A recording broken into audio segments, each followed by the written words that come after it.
Welcome to the channel. We're so glad you're here. If you enjoy this video, don't forget to click like and subscribe to stay updated with our latest content. Your support helps us create more awesome videos for you. Let us know what you think in the comments below. Enjoy the video. The Campground Creepers. In the summer of 2008, a period that feels both incredibly distant and yet remains vividly etched in my memory, my family resided in a rather unusual dwelling. My single mother, a woman of unwavering resilience and resourcefulness, had recently begun a relationship with a man who lived, somewhat unconventionally, in a campground. This campground, unlike the typical seasonal establishments catering to vacationing families, featured a distinct section reserved for long-term residents. There was a sprawling area up front, designated for traditional campers, those transient visitors seeking a temporary escape into nature. And then, tucked away in the rear was a row of trailers, a collection of more permanent residences occupied by individuals seeking a simpler, less expensive lifestyle. Most of these trailers were inhabited by elderly folks, retirees drawn to the affordability and the proximity to nature. There was only one other family with children my age, a stark contrast to the bustling neighborhoods I had previously known. Consequently, the off-season months were often characterized by a profound sense of isolation, a quiet solitude that could, at times, feel oppressive. However, the arrival of summer transformed the campground into a vibrant, bustling hub of activity. Numerous families, drawn by the allure of affordable vacations and outdoor recreation, would descend upon the campground, filling the air with laughter, the aroma of barbecue, and the general clamor of holiday merriment. For a child my age, it was a period of boundless excitement. It presented an opportunity to forge new friendships, to engage in spontaneous games and adventures, and, on occasion, to reunite with families who had become familiar faces, returning year after year to their designated slice of summer paradise.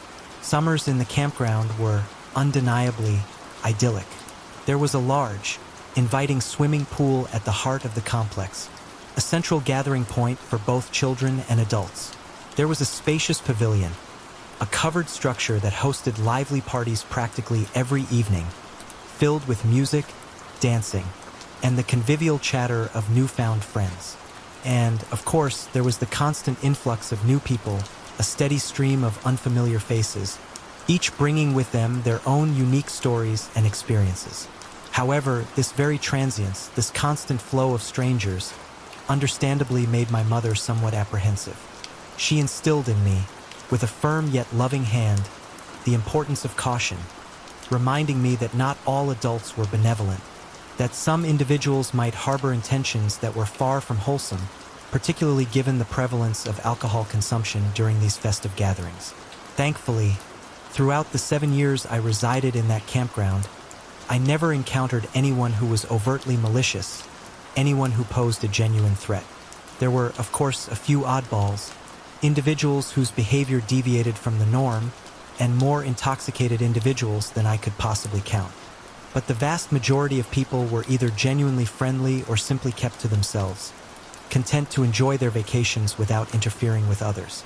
However, one particular summer, a disturbing rumor began to circulate among the children of the campground, a whispered tale that spread like wildfire through our close-knit community. I was informed, with a mixture of fear and fascination, that an elderly couple, recent arrivals to the campground, had been observed engaging in deeply unsettling behavior. They had reportedly been caught peering into people's windows, their faces pressed against the glass, their eyes scanning the interiors with an unnerving intensity. They had allegedly been following individuals at night, their silent, shadowy presence lurking just beyond the periphery of vision. And most disturbingly, they had supposedly been intentionally intruding upon people as they used the public shower facilities, a blatant violation of privacy and decency. Initially, I dismissed these rumors as mere childish exaggerations, the product of overactive imaginations fueled by a desire for excitement and drama. Scary stories, whispered among children, were a common occurrence in such an environment, a way to inject a thrill of fear into the otherwise idyllic setting.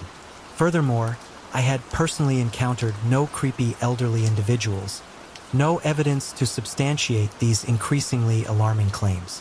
However, word of these alleged transgressions eventually reached my mother, and when she began to take the rumors seriously, so did I. She reiterated her earlier warnings, emphasizing the importance of closing my blinds at night, of maintaining a heightened awareness of my surroundings, of trusting my instincts if anything felt amiss. For a few days, I diligently followed her instructions, ensuring that my blinds were securely closed each night, casting a veil of privacy over my small, trailer-bound world. But as the nights grew increasingly hot and stuffy, the air thick with humidity, I began to compromise. I started leaving my window, and subsequently my blinds, open at night, seeking the relief of a cool breeze, a respite from the oppressive heat. I had gone several nights without any unusual occurrences, without any indication that the rumors were anything more than fabricated tales. I began to relax, to dismiss my earlier anxieties, to convince myself that the creepy old couple were merely figments of an overactive collective imagination. Then one night it happened. I was lying in bed, engrossed in a game on my Nintendo DS, the illuminated screen casting a faint glow across my face. I was also watching reruns of old Disney Channel sitcoms, the familiar characters and predictable plots providing a comforting backdrop to my solitary evening. It was well past midnight, probably closer to 1 a.m., when I first heard the rustling sounds outside. Initially, I dismissed it as the nocturnal activities of our outdoor cats, who frequently played amidst the fallen leaves, their playful skirmishes creating a symphony of rustling and crackling sounds. It was also not uncommon for deer, raccoons, coyotes, and even the occasional, elusive coyote to wander through our yard, their passage marked by the snapping of twigs and the rustling of undergrowth. When you reside in the countryside, surrounded by the untamed wilderness, the nights can be just as vibrant, just as alive with activity as the days. The sounds of nature, the rustling of leaves, the hooting of owls, the chirping of crickets, create a constant, ever-changing soundscape. However, this particular rustling sound was different. It was louder, more persistent than the typical nocturnal noises I had grown accustomed to. Whatever was causing it was clearly not as light-footed, as graceful as the usual animal visitors. My bed was positioned directly in front of my window, meaning that to look outside, I would have to turn my body completely around, a maneuver that required a degree of effort I was unwilling to expend at that late hour. I was simply too tired, too comfortable to bother investigating. After a while, the rustling noises ceased. They faded into the background, becoming just another element of the night's symphony. I completely forgot about them, my attention fully absorbed by the glowing screen of my gaming device. Approximately 15 minutes later, however, I heard another sound, a sound that instantly sent a jolt of adrenaline coursing through my veins. It was a distinct, unmistakable sound, a fingernail, scratching against the mesh screen of my window. My heart leaped into my throat. I felt a surge of pure, unadulterated terror. The cats couldn't reach my window. It was positioned too high off the ground, and no wild animal, no matter how curious or bold, would have any reason to approach such a brightly illuminated window, to deliberately draw attention to itself. Instinctively, I turned around, my eyes darting towards the window, expecting to see something. And there he was, standing directly outside my window. Mere inches away was an elderly man. His face, illuminated by the faint glow emanating from my room, was pressed close to the screen, his eyes wide, unblinking, his mouth stretched into a grotesque, toothless grin. His expression, however, was not what I had anticipated. It wasn't menacing or threatening or even particularly creepy. Instead, he looked happy, genuinely, inexplicably happy to see me. It was as if he had been waiting there, patiently, for me to finally turn around to acknowledge his presence. Instead of screaming, instead of calling out for my mother or my brother, I froze. I simply stared at this bizarre, unsettling apparition, my mind struggling to process what I was seeing. We remained locked in this silent, frozen tableau for what felt like an eternity, but was probably closer to a few seconds. Then finally I reacted. I grabbed the rod that controlled the blinds, twisting it rapidly, desperately, closing the blinds with a sharp, decisive snap, shutting out the unsettling image, creating a barrier between myself and the unknown. I threw the blankets over my head, seeking refuge beneath the covers, my body trembling uncontrollably. I remember trying to control my breathing, to take shallow, silent breaths, as if I were afraid he would hear me, despite the fact that he had already seen me. I tried to convince myself that it had been a hallucination, a figment of my overactive imagination, perhaps a distorted reflection of my own face in the window. But I knew, deep down, that what I had seen was real. He had been there, inches away, separated from me only by a thin, fragile mesh screen. At some point, exhaustion finally overcame me, and I drifted into a fitful, uneasy sleep. As soon as I awoke the following morning, I rushed to recount the terrifying encounter to my mother. She, understandably alarmed, immediately contacted the campground owners, who were, in fact, close personal friends of ours. They informed us, with a mixture of relief and indignation, that the old man, along with his equally unsettling wife, had already been evicted from the campground. Apparently, after I had closed my blinds, effectively shutting him out, the old man had proceeded to another trailer, one with an open window, belonging to one of my neighbors, a young woman who was, thankfully, also still awake. She had witnessed his approach, had seen his face pressed against her window, and had immediately contacted the campground owners, who, in turn, had summoned the police. The couple had been engaging in this voyeuristic behavior for over a week. Their unsettling activities finally brought to an abrupt end. To this day, I remain uncertain as to their true motives, their underlying intentions. Were they merely harmless, albeit eccentric, individuals, indulging in a peculiar form of voyeurism? Or did they harbor more sinister designs, intentions that were thankfully thwarted by our vigilance? Regardless of their true purpose, this incident shook me to my core, profoundly altering my sense of security and privacy. It was a considerable period before I felt comfortable even having my blinds open. The memory of that grinning, toothless face, pressed against my window, lingering like a persistent nightmare. I was more than willing to endure the stifling heat of the summer months, to suffocate in the stagnant air of my trailer, if it meant avoiding any further encounters with the unsettling, inexplicable darkness that lurked just beyond the thin veil of my window screen. I lived in that campground for 7 years, and my childhood was undeniably shaped by the unique experiences it offered. But the memory of that voyeuristic couple, their unsettling presence, their inexplicable behavior, remains a chilling reminder of the vulnerability, the inherent risks of even the most seemingly idyllic environments. The unseen watchers of my childhood. My father's side of the family is unconventional, to say the least. A tapestry woven with threads of eccentricity, dysfunction, and a generous sprinkling of outright strangeness. My paternal grandmother, a woman of formidable energy and, some might say, questionable judgment, bore 8 children within a span of 10 years, all fathered by my grandfather, a man whose defining characteristics were a volatile temper, a crippling addiction to alcohol, and a pervasive pattern of abusive behavior. As one might expect, this tumultuous upbringing left its mark on the children. Many of them grappled with mental health challenges, a legacy of their troubled childhood that manifested in various forms throughout their adult lives. My own father was not immune to these struggles. When my grandmother passed away, I was 18 years old, a young adult on the cusp of independence, yet still deeply connected to the intricate web of my family. One of my aunts, a woman who had achieved considerable financial success, decided to rent a sprawling, opulent mansion in Florida, a temporary sanctuary where the entire, extended family could gather to mourn, to reminisce, and perhaps to attempt some semblance of reconciliation.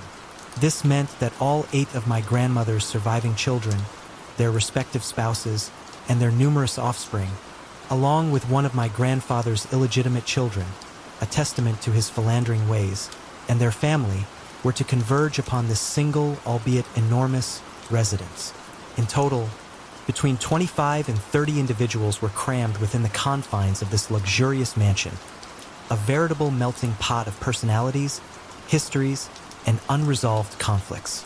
I was fortunate enough, through some quirk of fate or perhaps a deliberate act of kindness on the part of my aunt, to be assigned a room entirely to myself.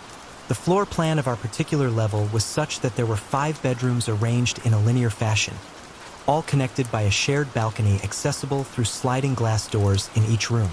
My room, a haven of solitude, was situated at the very end of this corridor. The adjacent room was occupied by 2 of my uncles, both unmarried, both peculiar. The next room housed one of my aunts and her children, followed by another aunt and her offspring, and so on, creating a microcosm of our extended family within this temporary dwelling. I harbor genuine affection for my family, despite their eccentricities and their flaws. However, my uncles in particular are unique individuals. One of them suffers from schizophrenia, a debilitating mental illness that profoundly impacts his perception of reality. The other is consumed by an all-encompassing narcissism, a delusional belief that he is the living embodiment of the actor Charlie Sheen. He meticulously emulates Sheen's style of dress, his mannerisms, even going so far as to undergo cosmetic surgery in a misguided attempt to replicate the actor's physical appearance. Bizarre to say the least. However, despite their mental health challenges, I had never felt any genuine fear, any sense of threat, from either of my uncles. I had always regarded them with a mixture of pity, amusement, and a grudging familial affection. Therefore, I initially gave little thought to the fact that they were residing in the room directly adjacent to mine. The proximity, in my mind, was inconsequential, a mere geographical detail. The first day in the mansion was, as expected, a whirlwind of activity. We had a private swimming pool in the backyard, a pristine stretch of beach just steps away, and a seemingly endless supply of food and entertainment. I was thoroughly exhausted by around 11 p.m. that night, and I retreated to my room, seeking the solace of solitude and the promise of sleep. I deliberately left the blinds on the sliding glass door open, drawn by the allure of the ocean view, the rhythmic crashing of waves against the shore, the shimmering reflection of the moonlight on the water. As I drifted towards sleep, my peaceful reverie was abruptly shattered by a sudden, unexpected flash of light. I groggily opened my eyes, my mind struggling to process what I had just witnessed. I raised my head, my gaze sweeping across the room, and then I saw it, a dark, indistinct figure, dashing across the balcony, moving with an unnatural speed and agility. I was instantly, intensely terrified. My heart hammered against my ribs, my breath caught in my throat. I couldn't move, I couldn't speak. I could only lie there, paralyzed by fear, my eyes fixed on the empty space where the figure had vanished. I desperately wanted to believe it was a figment of my imagination, a trick of the light, a fleeting hallucination brought on by exhaustion. I didn't want to alert anyone, to raise an alarm, to risk appearing foolish or paranoid. So, I remained in bed, my body rigid with tension, my mind racing, for the remainder of the night, unable to fall back asleep. The following day, life within the mansion resumed its chaotic, yet strangely comforting, rhythm. My family went about their usual routines, oblivious to the turmoil that had consumed me the previous night. I, however, couldn't shake the image of that dark figure, that fleeting glimpse of something unsettling. I was hoping, praying, that it had been a mere illusion, a product of my overactive imagination. That night, as we were all gathered around the dinner table, engaged in the usual boisterous conversation and familial banter, I noticed that my narcissistic uncle was constantly on his phone. He was waving it around, seemingly attempting to find a stronger signal, and at one point, he held it directly in front of my face, obscuring my view. I was conversing with my aunt and another uncle, a relatively normal and well-adjusted individual, discussing our respective canine companions. We began sharing photographs of our beloved pets, exchanging images on our phones, a common and innocuous activity in this digital age. My narcissistic uncle, seemingly eager to participate, handed his phone to my aunt, presumably intending to show her a picture of his own dog. However, he must have inadvertently selected the wrong image, because my aunt's expression suddenly shifted, her face registering a mixture of confusion, disbelief, and a dawning horror. "Oh no," she gasped, her voice barely a whisper. "That's Emily." She looked up at me, her eyes wide with a mixture of pity and alarm. My uncle, sensing that something was amiss, became visibly agitated. He snatched the phone from her grasp, his movements jerky and uncoordinated, his face flushed with a mixture of embarrassment and anger. He abruptly excused himself from the table and retreated to his room, leaving a palpable tension in his wake. Later that evening, my aunt, still visibly shaken by what she had seen, confided in me. She revealed that there were photographs on my uncle's phone, numerous photographs of me sleeping. It all clicked into place then with a horrifying clarity. The flash of light, the fleeting glimpse of a dark figure on the balcony. It had been him. He had been taking pictures of me without my knowledge, without my consent, while I was asleep, vulnerable and unaware. I was terrified, consumed by a profound sense of violation and betrayal. I spent the remainder of the trip in a state of heightened anxiety, sleeping with my door locked, the curtains drawn tightly shut, seeking refuge in the darkness, desperately trying to erase the image of my uncle's leering gaze from my mind. The sheer audacity of his actions, the blatant disregard for my privacy, my safety, my basic human dignity. It was a betrayal that cut deeper than any physical wound.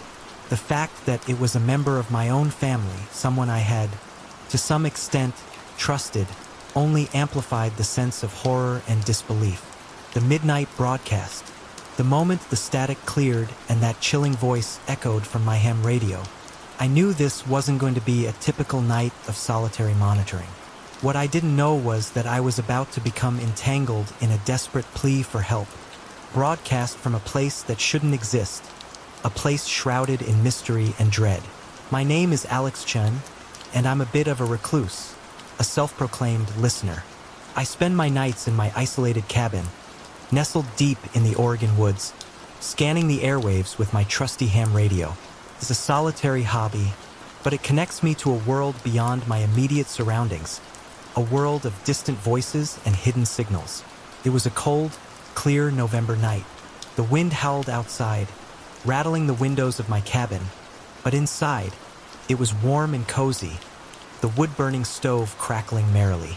I was tuned to a frequency usually reserved for emergency broadcasts, a channel that was almost always silent. Suddenly, the silence was broken. A burst of static, followed by a voice, weak and distorted, but undeniably human.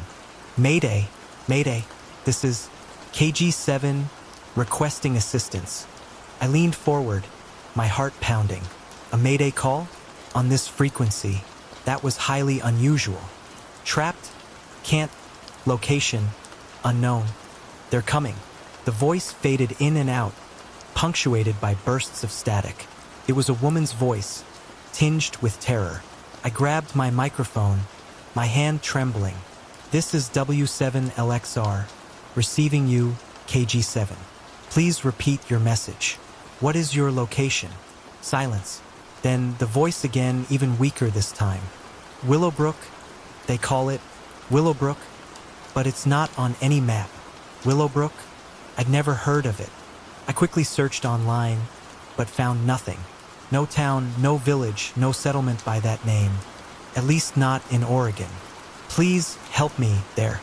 The transmission cut out abruptly, replaced by the hiss of static. I tried again, calling out to KG7 repeatedly, but there was no response. Just the empty silence of the airwaves. I sat there, staring at the radio, my mind racing. What had I just heard? Was it a hoax? A prank? But the terror in that woman's voice had sounded chillingly real. I couldn't shake the feeling that someone was in genuine danger, that I was their only lifeline. But how could I help them when I had no idea where they were? Willowbrook? I muttered to myself. It's not on any map. Then it hit me. Old maps. Maps that predated the modern era. Maps that might show settlements that had long since disappeared. I rushed to my bookshelf, pulling out a collection of antique maps I'd inherited from my grandfather, a fellow history enthusiast. I spread them out on the table, my flashlight beam illuminating their faded lines and archaic script. Hours passed. I pored over the maps, my eyes scanning every inch of the Oregon wilderness, searching for any mention of Willowbrook. Just as I was about to give up, I found it. On a map dating back to the late 1800s, nestled deep in a remote valley, was a tiny, almost illegible label. Willowbrook, abandoned. My heart skipped a beat. Did exist once. But why was it abandoned? And why was someone broadcasting from there now? I marked the location on my modern map, my mind racing. It was miles from any paved road, deep in rugged, mountainous terrain. Getting there wouldn't be easy, but I couldn't ignore that desperate plea for help. I packed a backpack with supplies. Food, water, a first aid kit, a compass, and most importantly, my portable ham radio. I knew it was a long shot, but I had to try. I set out before dawn, driving as far as I could on the rough, unpaved roads, then continuing on foot. The hike was grueling, the terrain steep and treacherous, but the thought of that woman, trapped and alone, spurred me on. As I neared the location indicated on the old map, the landscape began to change. The trees grew thicker, their branches twisted and gnarled. The air grew heavy, carrying a strange, unsettling stillness. Then, through the trees, I saw it. A valley, shrouded in mist, just as the map had depicted. And in the center of the valley, the faint outlines of buildings. Willowbrook. As I descended into the valley, the temperature seemed to drop several degrees. The silence was profound, broken only by the sound of my own breathing. The town was even more desolate than I'd imagined. The buildings were crumbling, their windows boarded up, their walls covered in moss and vines. It looked like it had been abandoned for centuries. But as I walked down the main street, I saw signs of recent activity. Fresh tire tracks in the mud, a discarded food wrapper, a flickering light in one of the windows. Someone was here. I cautiously approached the building with the light, my hand resting on the pepper spray in my pocket. It was the old town hall, its wooden facade rotting and decayed. I pushed open the door, the hinges groaning in protest. The interior was dimly lit by a single kerosene lamp, casting long, dancing shadows. And there, huddled in a corner, was a young woman. She was bruised and battered, her clothes torn, her eyes wide with terror. "Are you KG7?" I asked, my voice trembling. She nodded, tears streaming down her face. You heard me?" "I did," I said, relief washing over me. "I'm here to help you. What happened?" Her name was Emily, and her story was chilling. She was a journalist, investigating a series of disappearances in the area. Her research had led her to Willowbrook, a place whispered about in local legends, a place said to be cursed. She discovered that the town wasn't abandoned, not entirely. It was inhabited by a secretive, isolated community, descendants of the original settlers. A community that had rejected the outside world, clinging to ancient, barbaric practices. They had captured her, intending to. She couldn't bring herself to say it, but the terror in her eyes spoke volumes. "We need to get out of here," I said, my voice urgent. "Now." But as we turned to leave, we found our way blocked. Figures emerged from the shadows, their faces grim, their eyes fixed on us with an unnerving intensity. They were dressed in homespun clothes, their features harsh and weathered. "You shouldn't have come here," one of them said, his voice a low growl. "Willowbrook doesn't welcome outsiders." "We just want to leave," I said, trying to keep my voice steady. "We mean you no harm." The man laughed, a chilling, humorless sound. "Leaving isn't an option. You've seen too much." They advanced on us, their movements slow, deliberate like predators closing in on their prey. I knew we were in trouble. We were outnumbered, outmatched, and trapped in a place where the laws of the outside world didn't apply. But I wasn't going to give up, not without a fight. I grabbed a heavy wooden chair, using it as a makeshift shield. "Emily, run," I yelled. "Get to the radio. Call for help." She hesitated for a moment, then nodded. Her eyes filled with a mixture of fear and determination. She sprinted towards the door, dodging the figures that tried to intercept her. I swung the chair, connecting with one of the men, sending him sprawling. But the others kept coming, their faces contorted with rage. I fought with a desperation I didn't know I possessed, using the chair as a weapon, blocking their blows, trying to buy Emily time. But I was tiring. They were relentless. Then I heard it, the crackle of the radio, followed by Emily's voice, clear and strong. "This is KG7. I have W7LXR. We are under attack. Willowbrook, send help, please." The figures froze, their eyes darting towards the radio. They knew what that meant. The outside world was coming. Their leader snarled, his face twisted with fury. "Get her," he yelled, but it was too late. In the distance, I could hear the faint sound of sirens, growing louder with each passing second. The figures hesitated, their resolve wavering. Then, with a collective snarl of frustration, they turned and fled, disappearing into the shadows of the town. I collapsed to the floor, exhausted, bruised but alive. Emily rushed to my side, her face etched with concern. "Are you okay?"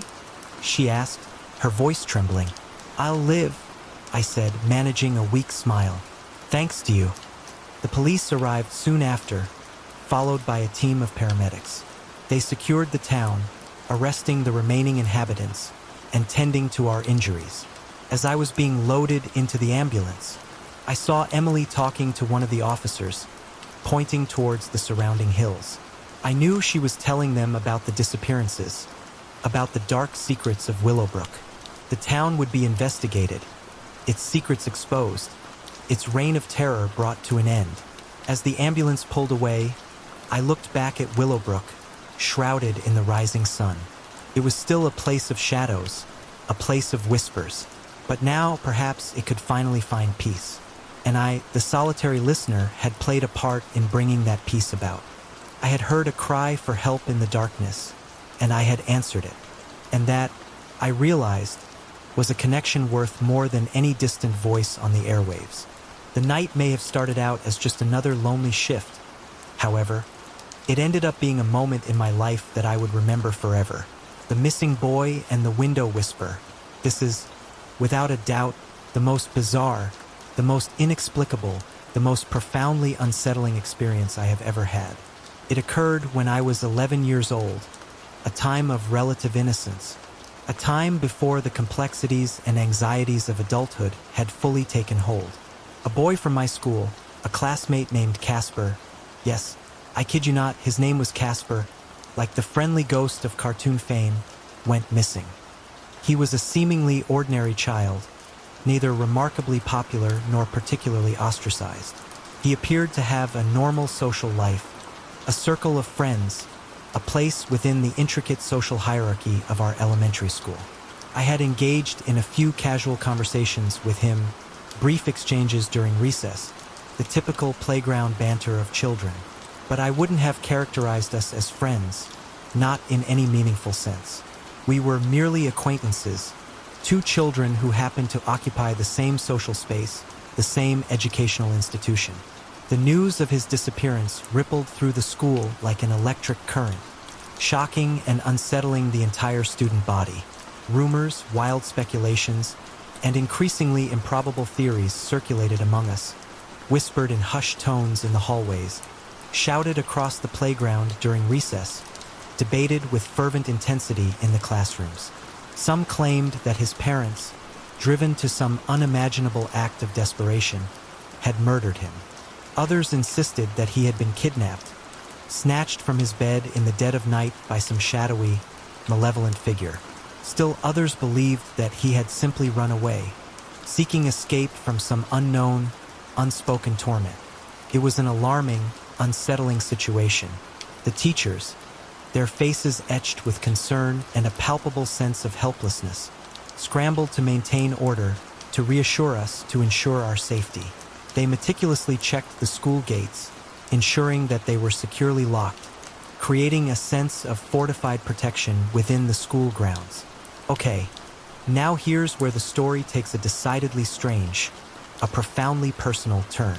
That night, the very same day that the news of Casper's disappearance had spread throughout the school, I was lying in bed, attempting to fall asleep, my mind still racing with the events of the day. Suddenly, I heard a noise, a faint, scratching sound emanating from my bedroom window. I cautiously, hesitantly, looked over, my heart pounding in my chest. And there he was, Casper, standing outside my window, his face illuminated by the faint, ambient glow of the streetlights. But he was different. There was a smear of blood across his forehead, a dark, crimson stain that stood out starkly against his pale skin. To say that I was terrified would be a gross understatement. I was paralyzed by fear, my body frozen, my mind struggling to process what I was seeing. But it wasn't just fear that I felt. There was something else, something deeper, more primal. For some inexplicable reason, I felt, with a certainty that defied logic, that he intended to harm me. It wasn't the desperate plea of a victim seeking assistance, a lost child seeking refuge. It was something else entirely, something menacing, something profoundly unsettling. He just stared at me, his eyes wide, unblinking, his gaze fixed upon me with an unnerving intensity. And then he mouthed a single phrase, two simple words that sent a shiver of ice down my spine. "Open the window." I didn't. Of course, I didn't. I remained motionless, frozen in place, my body trembling uncontrollably. Eventually, after what felt like an eternity, but was probably only a few minutes, he abruptly turned and ran away, disappearing into the darkness. My bedroom window faced the backyard, a fenced-in area that provided a degree of security. He must have scaled the fence, I reasoned, as my father, a man of meticulous habits, always ensured that the backyard gate was securely locked. After a few minutes, my paralyzed limbs finally obeyed my frantic commands. I rose from my bed, my legs shaky, my heart still pounding against my ribs. I looked outside, peering into the darkness, but he was gone, vanished. I bolted from my room, rushing to my parents' bedroom, my voice choked with fear, my words tumbling out in a jumbled, incoherent mess. I recounted what I had seen, what I had experienced, my voice trembling with the residual terror. They believed me. They didn't dismiss it as a childish fantasy, a nightmare, a figment of my overactive imagination. They saw the genuine fear in my eyes, the tremor in my voice, the palpable terror that radiated from my very being. They immediately contacted the police, and officers arrived at our house with surprising speed. It was, undeniably, a significant event, a potential breakthrough in the ongoing investigation into Casper's disappearance. I don't think I slept at all that night, my mind replaying the chilling encounter over and over again. I later discovered, through a casual conversation with another classmate, that Casper lived a mere few blocks from my house, a fact that I had been completely unaware of. I have absolutely no idea how he knew where I lived, how he had identified my house, my bedroom window, in the vast expanse of our suburban neighborhood. Nor do I understand his purpose, his motivation, in appearing at my window that night. This incident occurred 22 years ago, a distant memory that, nevertheless, retains a chilling clarity. And as far as I am aware, Casper was never seen again. His disappearance remains an unsolved mystery, a haunting enigma that continues to cast a shadow over my childhood memories. I recently, driven by a morbid curiosity, searched for his parents on Facebook, the ubiquitous social media platform that connects, and sometimes reconnects, individuals across vast distances and spans of time. His mother, sadly, had passed away, but I discovered that his father still resided in my hometown, His online profile a poignant testament to a life marked by tragedy and loss. He had posted old photographs of Casper, images of a smiling, seemingly ordinary boy, frozen in time, forever young. And looking at those pictures, seeing that familiar face, sent a fresh wave of chills down my spine. I confess, harbor a lingering sense of guilt, a nagging feeling that I should have opened that window, that I should have offered assistance, that I should have somehow intervened. But more than that, more powerful than that guilt, is a deep, instinctive conviction that opening that window would have been a grave, potentially fatal mistake. The look in his eyes, the unsettling aura that emanated from him, it was not the plea of a lost child. It was something else entirely, something far more sinister. The memory of that night, the image of his face pressed against the window, the whispered words. It's a memory that will likely haunt me for the rest of my days. Turbulence and terror. A flight I'll never forget. I no longer fly. I abstain from air travel completely, unequivocally. It's a drastic measure. I realize a significant inconvenience in this modern age of globalization and interconnectedness. But it's a choice I've made, a decision born out of a single, terrifying experience that irrevocably altered my perception of flight. I used to fly frequently, extensively, in fact. It was an integral component of my former profession, a demanding, yet financially rewarding, role that required me to traverse the country, attending meetings, pitching investment opportunities to wealthy hedge fund managers, engaging in the elaborate dance of high-stakes finance. It was, in many ways, a cushy job, as the saying goes. The compensation far exceeded the actual effort required, a testament to the inflated salaries and extravagant perks that characterize the world of finance. But now I work from home, a self-imposed exile from the skies, and I drive everywhere. I'm talking about cross-country road trips, epic journeys that would make even the most seasoned traveler balk. I reside in New York City, a bustling metropolis on the East Coast. My parents, having embraced the leisurely pace of retirement, relocated to the sunny shores of Florida, a considerable distance to the south. And yes, I drive down there to visit them 3 times a year, a grueling, multi-day odyssey that tests the limits of my endurance. Sometimes it's truly awful. The monotony of the highway, the endless stretches of asphalt, the questionable roadside cuisine that often results in bouts of unpleasant gastrointestinal distress. It's far from glamorous. But I would rather endure all of that. I would rather subject myself to the discomfort and inconvenience of a 1,000-mile drive than step foot on another airplane. And now I will explain why. I will recount the harrowing experience that transformed me from a frequent flyer into a grounded, earthbound traveler, forever tethered to the terrestrial realm. It was a seemingly ordinary flight, a routine journey from LaGuardia Airport in New York City to Houston, Texas. Another business trip, another opportunity to schmooze with oil-rich investors, to engage in the carefully choreographed rituals of corporate finance. I was seated in business class, of course, a perk of my privileged position, in a window seat, my preferred location. Takeoff was uneventful, unremarkable, a procedure I had experienced countless times before. Everything was proceeding smoothly, according to plan. I idly thumbed through the in-flight magazine, perusing the glossy advertisements and the predictably bland articles, contemplating my choice of beverage from the complimentary drinks menu. I had been forced to rise at the ungodly hour of 5:30 a.m. in order to make the early morning flight, and I have never been a morning person. My natural inclination is to sleep until noon, to embrace the darkness and shun the harsh glare of the rising sun. So, as soon as I was permitted to do so, I closed the window shade, blocking out the intrusive sunlight, leaned back in my seat, closed my eyes, and attempted to steal a few precious moments of sleep, hoping to arrive at my destination feeling refreshed and alert, ready to conquer the world of high finance. Then, just as I was on the verge of drifting off, just as I was slipping into that blissful state of semi-consciousness, I heard it, a loud, sharp, unmistakable pop. In my drowsy, sleep-deprived state, I initially, almost comically, misconstrued the sound. I actually thought it was a champagne bottle being uncorked, some celebratory executive indulging in a fizzy, pre-meeting breakfast. I glanced around the cabin, expecting to see a beaming businessman holding a bottle of bubbly, an attendant hovering nearby with an ice bucket and fluted glasses. But there was nothing. No champagne, no celebration, no sign of any festivities whatsoever.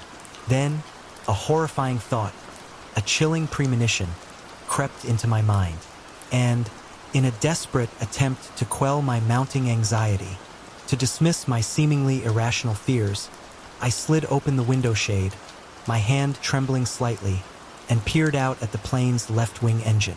I remember, with a sickening clarity, expecting to see nothing amiss. Despite my occasional fleeting anxieties about air travel, I had never actually experienced any problems on a flight. I had always assumed, perhaps naively, that such incidents were rare, statistically insignificant, the stuff of sensationalized news reports and Hollywood disaster films. But my expectations were shattered. My worst fears were confirmed. The engine was not fine. It was, in fact, the very antithesis of fine. Smoke, thick, black, acrid smoke, was billowing from the engine, trailing behind us in a long, ominous plume, a visible testament to the mechanical catastrophe unfolding thousands of feet above the ground. I frantically grabbed the arm of a passing flight attendant, my words failing me, my voice reduced to a strangled whisper. I silently pointed out the window, my finger trembling, directing her attention to the horrifying spectacle. She looked, her face, previously composed and professional, instantly drained of color. She turned ashen, her eyes widening in alarm. Without a word, she turned and hurried up the aisle, towards the cockpit, her movements swift and purposeful. Moments later, other passengers began to notice what I had seen. Cries of panic, of disbelief, of sheer terror erupted throughout the cabin, echoing through the confined space, amplifying the growing sense of dread. People were scrambling from their seats, rushing to the left side of the plane, craning their necks to peer out the windows, their faces contorted with horror as they witnessed the unfolding disaster. The air hostesses, bless their hearts, were doing their utmost to maintain order, to calm the escalating hysteria, to reassure the increasingly frantic passengers. They were attempting, with a remarkable display of professionalism, to simultaneously maintain their composure and address the rapidly deteriorating situation. Just as the terror was reaching a fever pitch, just as the collective panic was threatening to overwhelm all semblance of order, the pilot's voice, calm, measured, almost eerily detached, crackled over the intercom system. I think that was the most surreal, the most bizarre moment of the entire ordeal. People were losing their minds, screaming, crying, praying, while the captain, the individual responsible for our safety, for our very lives, sounded bored. As if this were a routine occurrence, a minor inconvenience, nothing to be unduly concerned about. I suppose that's the level of training they receive, the rigorous preparation that enables them to remain calm and collected in the face of imminent catastrophe.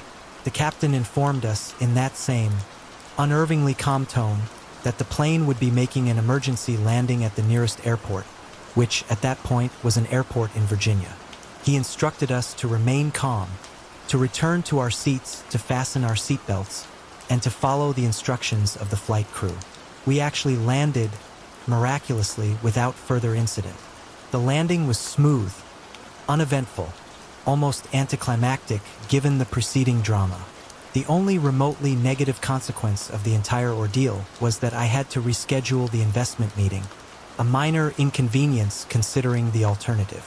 But I swear, a part of me, a deeply ingrained primal fear, had genuinely believed that the plane was about to become a blazing inferno, that the engine would explode in a catastrophic fireball, sending us plummeting towards the earth at hundreds of miles per hour. It was, without a doubt, the most terrifying experience I have ever endured, and, despite my best efforts, despite my attempts to rationalize, to overcome my fear, I have never been able to board another airplane. The trauma, the sheer, unadulterated terror, was too deeply ingrained, too profoundly unsettling. So, as I mentioned earlier, I drive everywhere now. And as much as it sucks, as inconvenient and time-consuming as it may be, it's infinitely preferable to the cold sweats, the crippling panic attacks, the overwhelming sense of dread that I experience whenever I even contemplate setting foot on an aircraft. The mere thought of sitting on a runway, waiting for the engines to roar to life, the possibility, however remote, of another mechanical failure, it's simply too much to bear.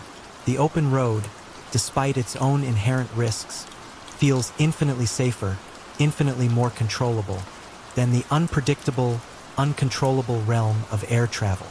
The cabin in Crimson Woods.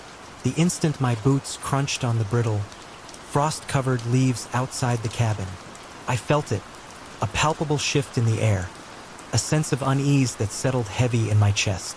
It wasn't just the isolation of Crimson Woods, notorious for its unsettling quiet, but something deeper, a feeling of being watched, of trespassing on hallowed ground. My name is Olivia Hayes, and I'm a wildlife biologist, specializing in the study of nocturnal predators. I'd come to Crimson Woods seeking solitude and the chance to observe the local owl population, renowned for its unusual size and hunting patterns. The remote cabin, owned by a colleague who was out of the country, seemed like the perfect base of operations. The cabin itself was rustic but charming, a single-room structure with a stone fireplace, a small kitchenette, and a loft bedroom. It was nestled in a clearing, surrounded by towering pines and ancient oaks, their branches skeletal against the pale autumn sky. The air was crisp and clean, carrying the scent of pine needles and damp earth. I spent the first few days settling in, setting up my recording equipment, and exploring the surrounding trails. The woods were beautiful, undeniably so, but there was an underlying tension, a feeling of being constantly observed. I chalked it up to nerves, to the unfamiliarity of the environment. But then the nights began. The first night, it was the scratching, a faint, rhythmic sound, like claws on wood, coming from just outside the cabin walls. I dismissed it as a raccoon or some other nocturnal animal. The second night, it was the whispers. I woke in the dead of night, my heart pounding, convinced I'd heard voices just outside the window. Low, murmuring voices, speaking in a language I didn't understand. I lay in bed, frozen with fear, straining to hear. But there was only silence.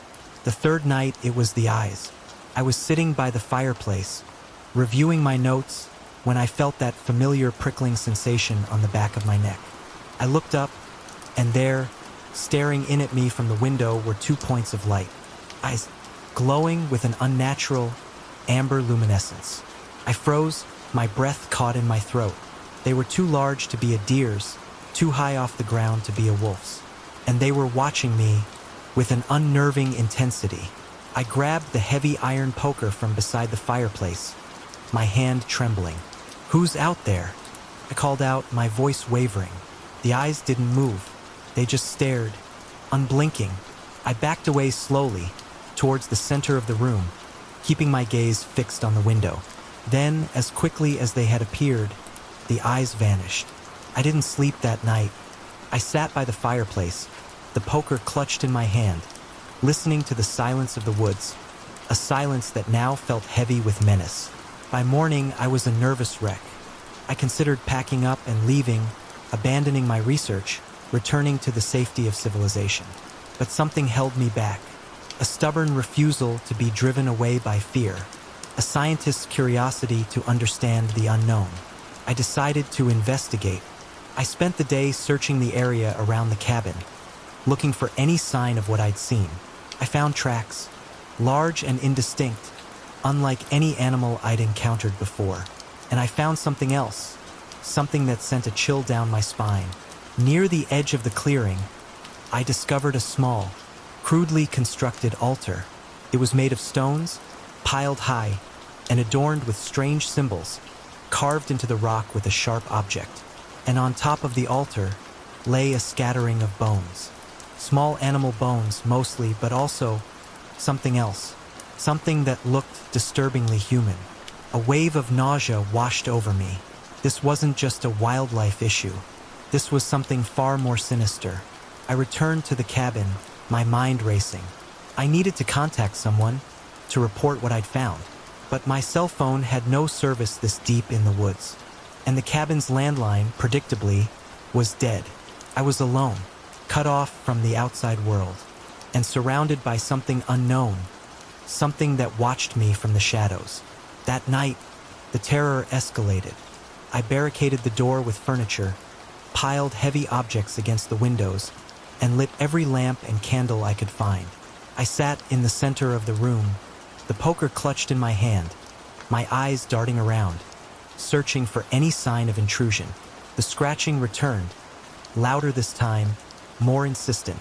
The whispers, too, were back, closer now, almost intelligible. And then the pounding, a heavy, rhythmic thudding against the walls of the cabin, as if something large and powerful was trying to break in. I screamed, a primal cry of terror that echoed through the silent woods. Then I heard it, a voice, clear and distinct, speaking my name. Olivia! It was coming from outside, from just beyond the door. A voice that sounded familiar. Olivia, let me in. It was my colleague's voice, the owner of the cabin. But I knew, with a certainty that chilled me to the bone, that it wasn't him. I know you're in there, the voice continued, now laced with a hint of menace. You can't hide from us forever. There were more than one. I backed away from the door, my heart hammering against my ribs. I had to think, to find a way out of this nightmare. My eyes fell on the fireplace. The fire had died down to embers, but the chimney, it was narrow, but maybe, just maybe, it was a desperate gamble, but it was my only chance. I grabbed the poker and smashed the glass of the nearest window, creating an opening. Then I began to climb, using the furniture I'd piled against the window as a makeshift ladder. The creatures outside were pounding on the door now, their rage palpable. I could hear the wood splintering, the hinges groaning.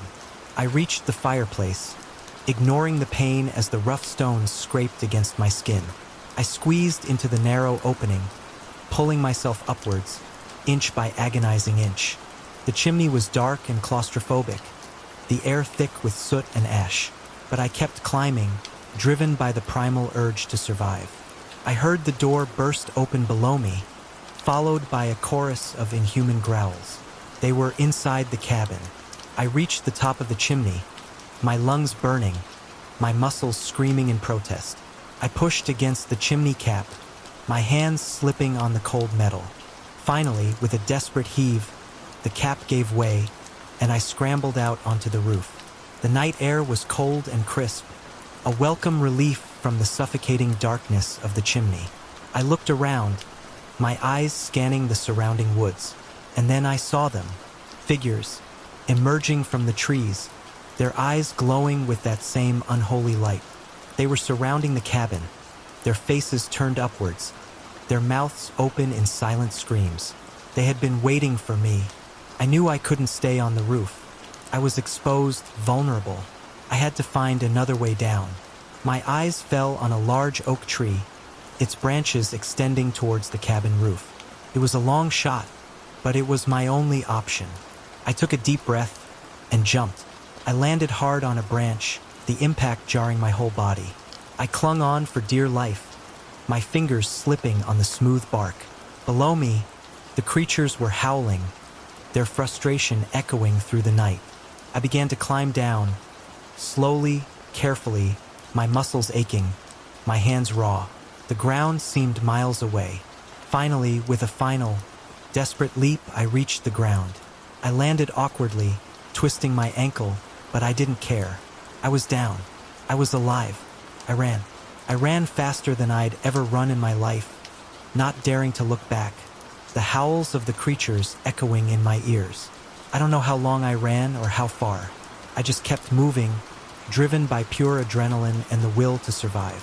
Finally, as dawn broke, painting the sky in shades of pink and orange, I stumbled onto a logging road. A truck, carrying a load of timber, rumbled towards me. I waved my arms frantically, screaming for help. The truck screeched to a halt, the driver looking at me with a mixture of concern and disbelief.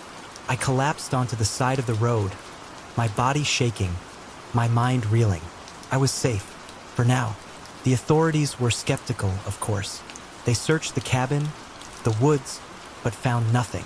No creatures, no altar, no bones.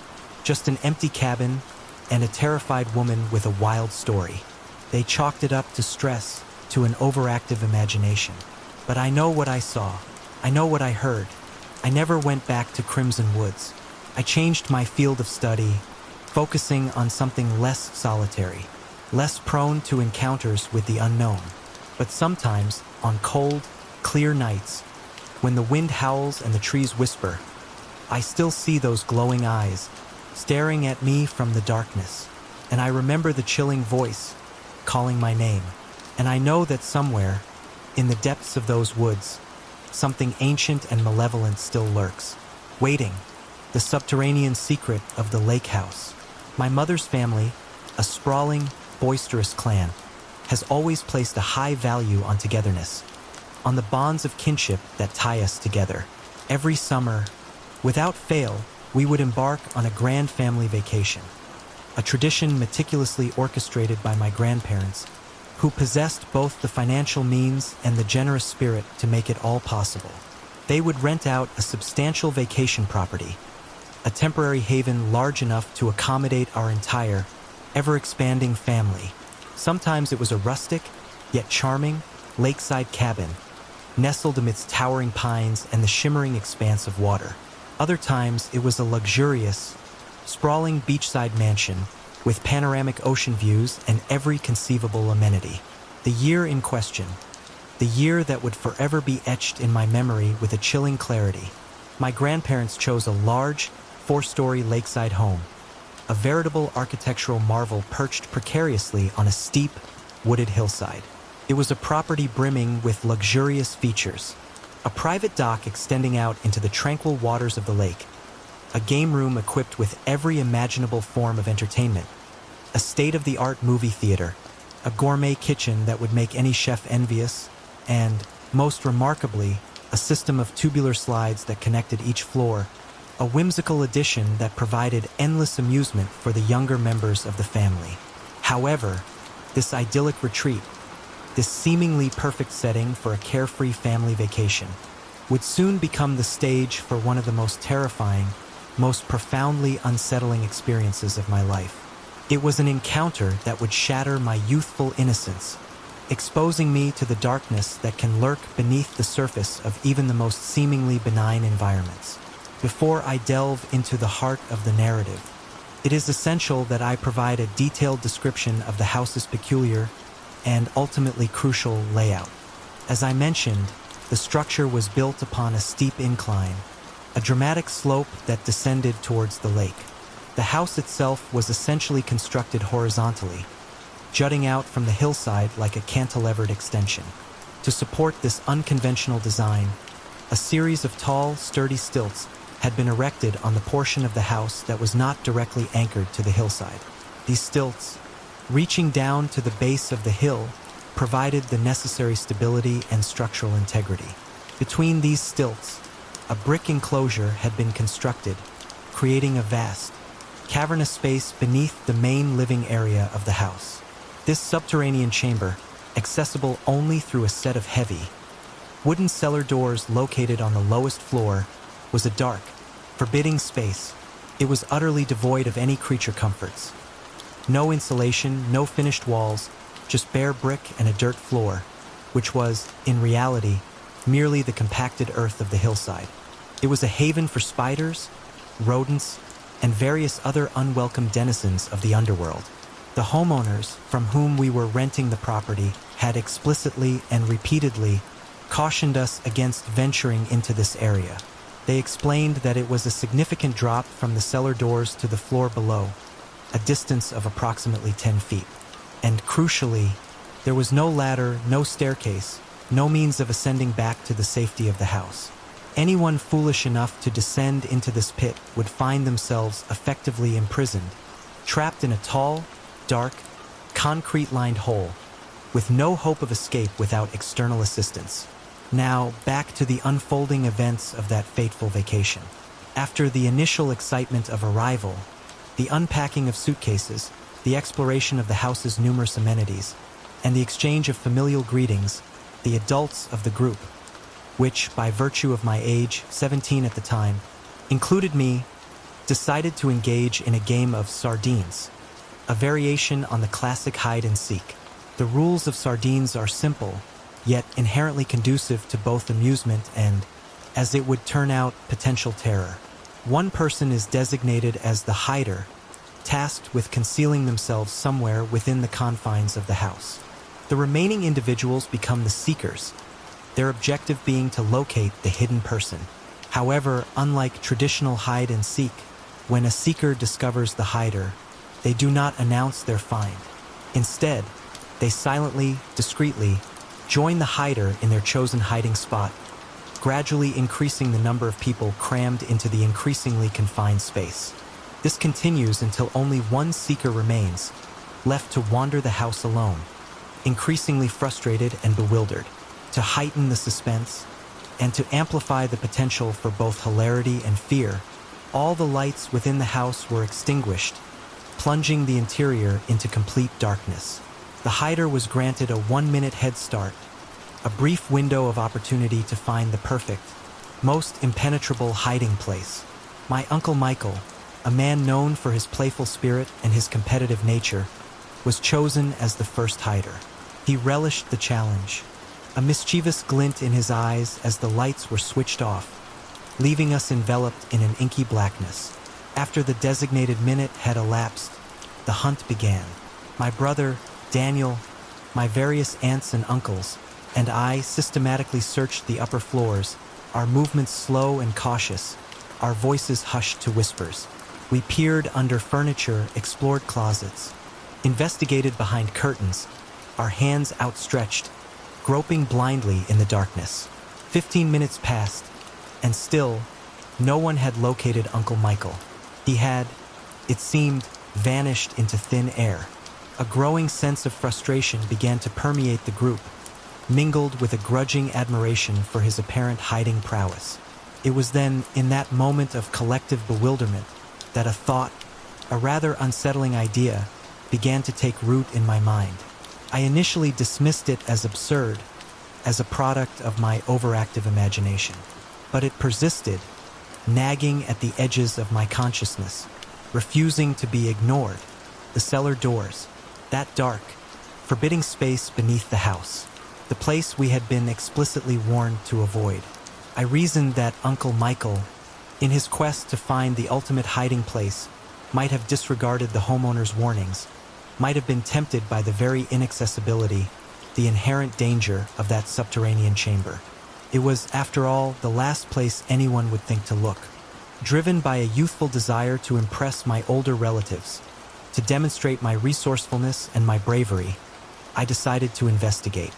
I silently, stealthily, separated myself from the group, my heart pounding in my chest, a mixture of excitement and trepidation coursing through my veins.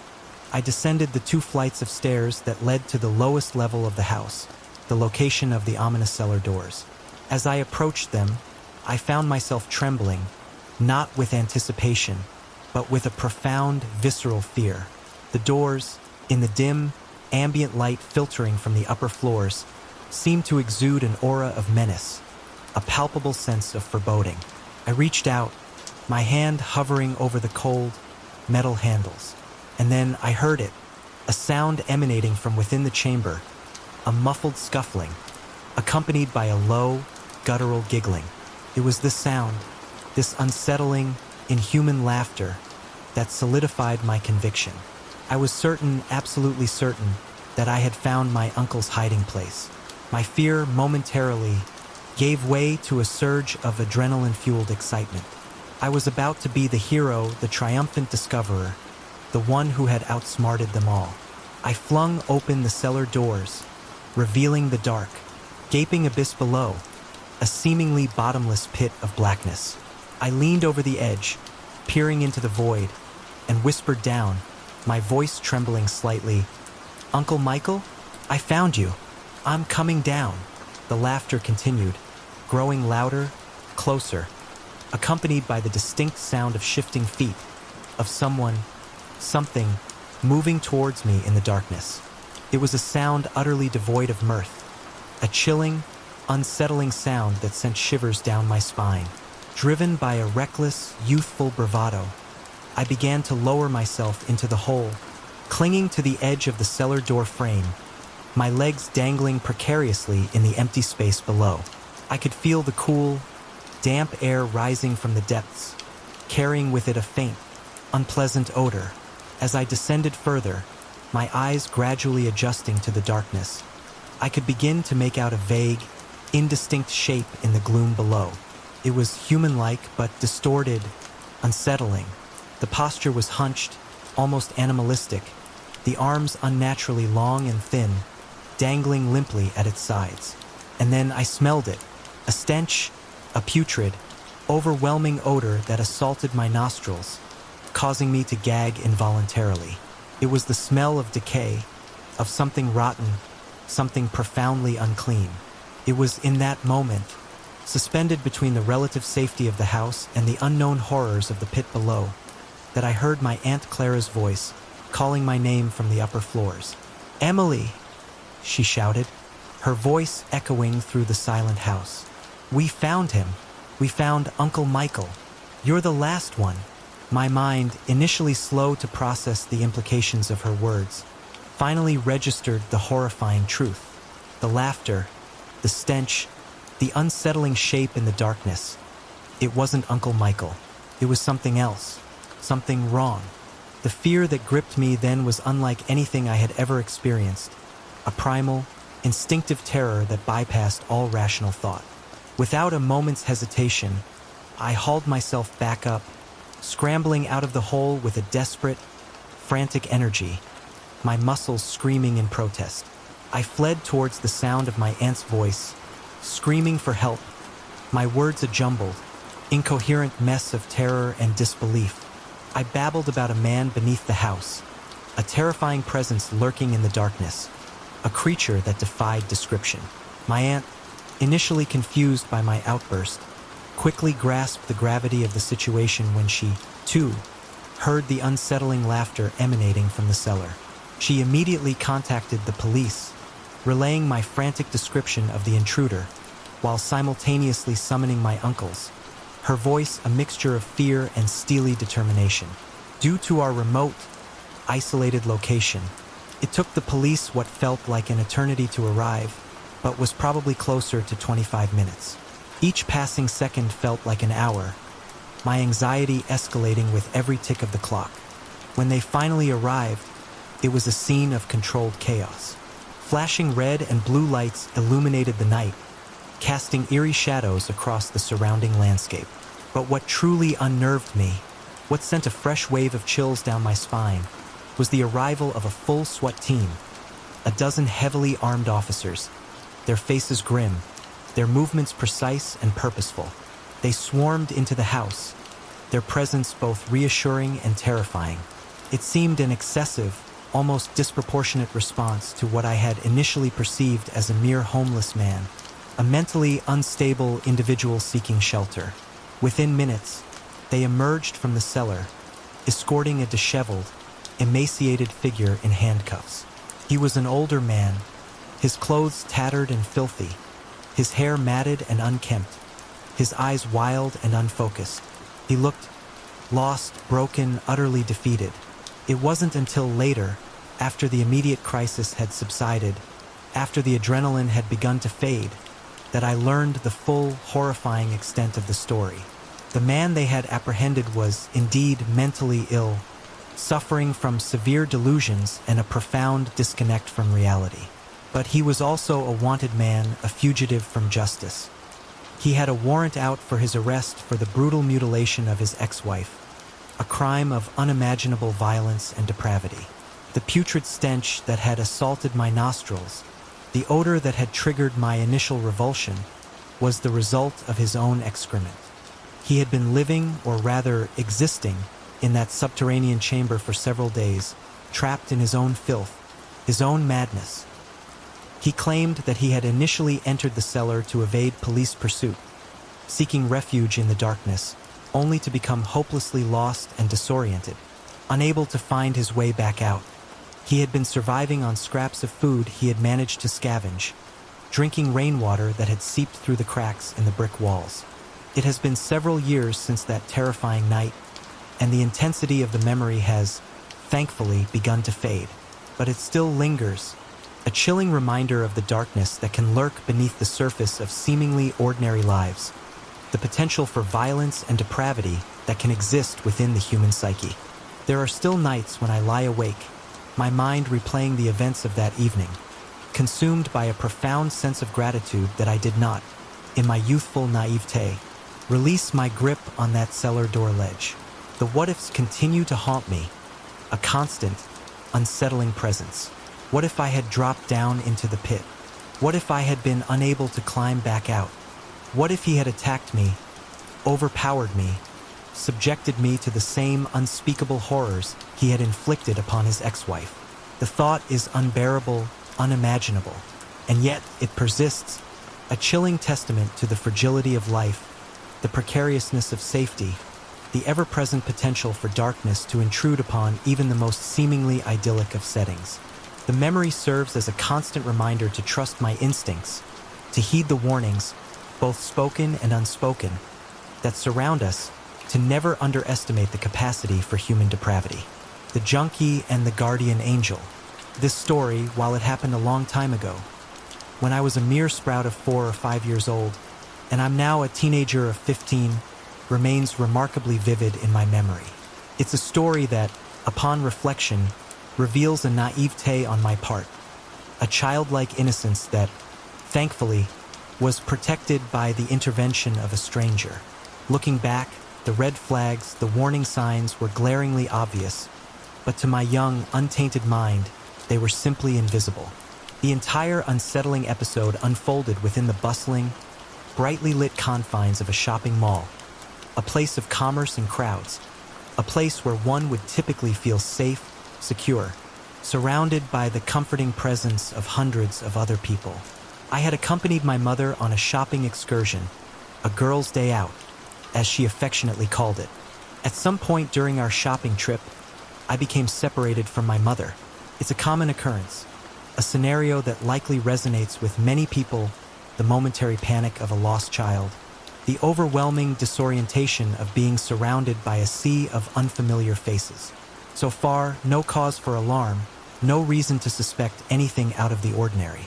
I remember encountering a man, an individual whose appearance, in retrospect, should have immediately raised concerns. He spoke with a thick, drawling accent characteristic of the southeastern United States. His attire was disheveled, to put it mildly. He looked like a stereotypical junkie, his clothes worn and faded, his overall demeanor suggesting a life lived on the fringes of society.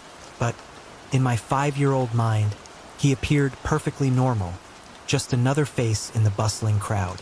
I, a lost and vulnerable child, approached him without hesitation, seeking assistance, asking for directions, inquiring if he had, perhaps, seen my mother. He, however, ignored my questions, his attention seemingly fixed upon me. His eyes, I recall, lit up when he saw me, a spark of something igniting within them.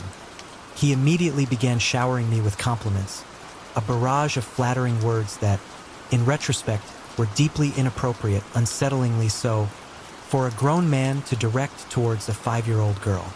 He presented me with a bracelet, a cheap, plastic trinket, pink and black in color. He told me how beautiful it looked on my wrist, how perfectly it complemented my appearance. Of course, I was utterly oblivious to the underlying implications, to the potential danger lurking beneath his seemingly benign facade. I was a child, naive and trusting, blind to the warning signs that, to an adult, would have been glaringly obvious. At some point, the conversation took a decidedly bizarre, a profoundly unsettling turn. He offered to take me on a trip, a fantastical journey to Jamaica, aboard his private jet. He painted a picture of paradise, a child's dream come true, swimming with dolphins, relaxing on pristine beaches, a world of endless fun and adventure. All I had to do, he explained, was accompany him to his car. And, with the unwavering trust of a child, I agreed. I saw no reason to doubt him, no reason to question his motives. To my young, inexperienced mind, it sounded like a dream come true, an opportunity too good to pass up. I kid you not, at the very instant I was about to leave the mall, to step outside into the unknown with this strange, unsettling man, another individual intervened.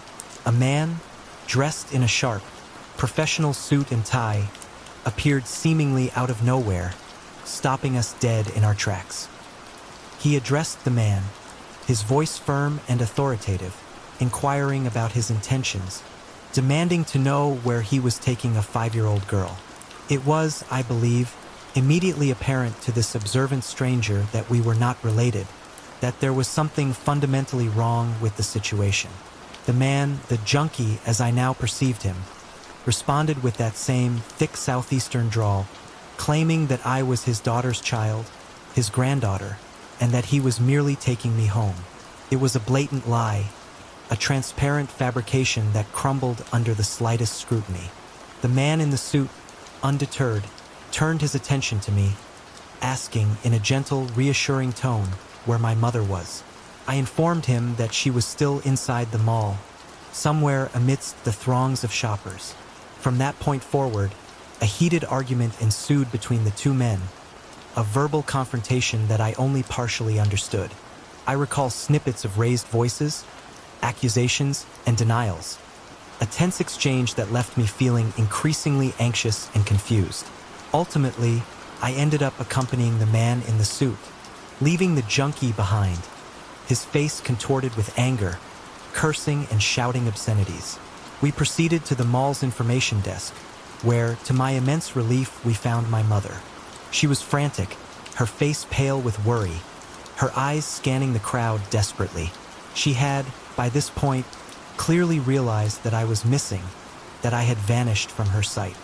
She was in the process of describing me to a mall employee, her voice trembling with fear and desperation.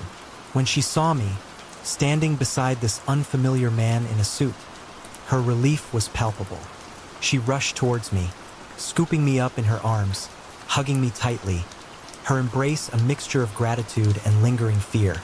It transpired that the man in the suit was, in fact, a security guard employed by the mall.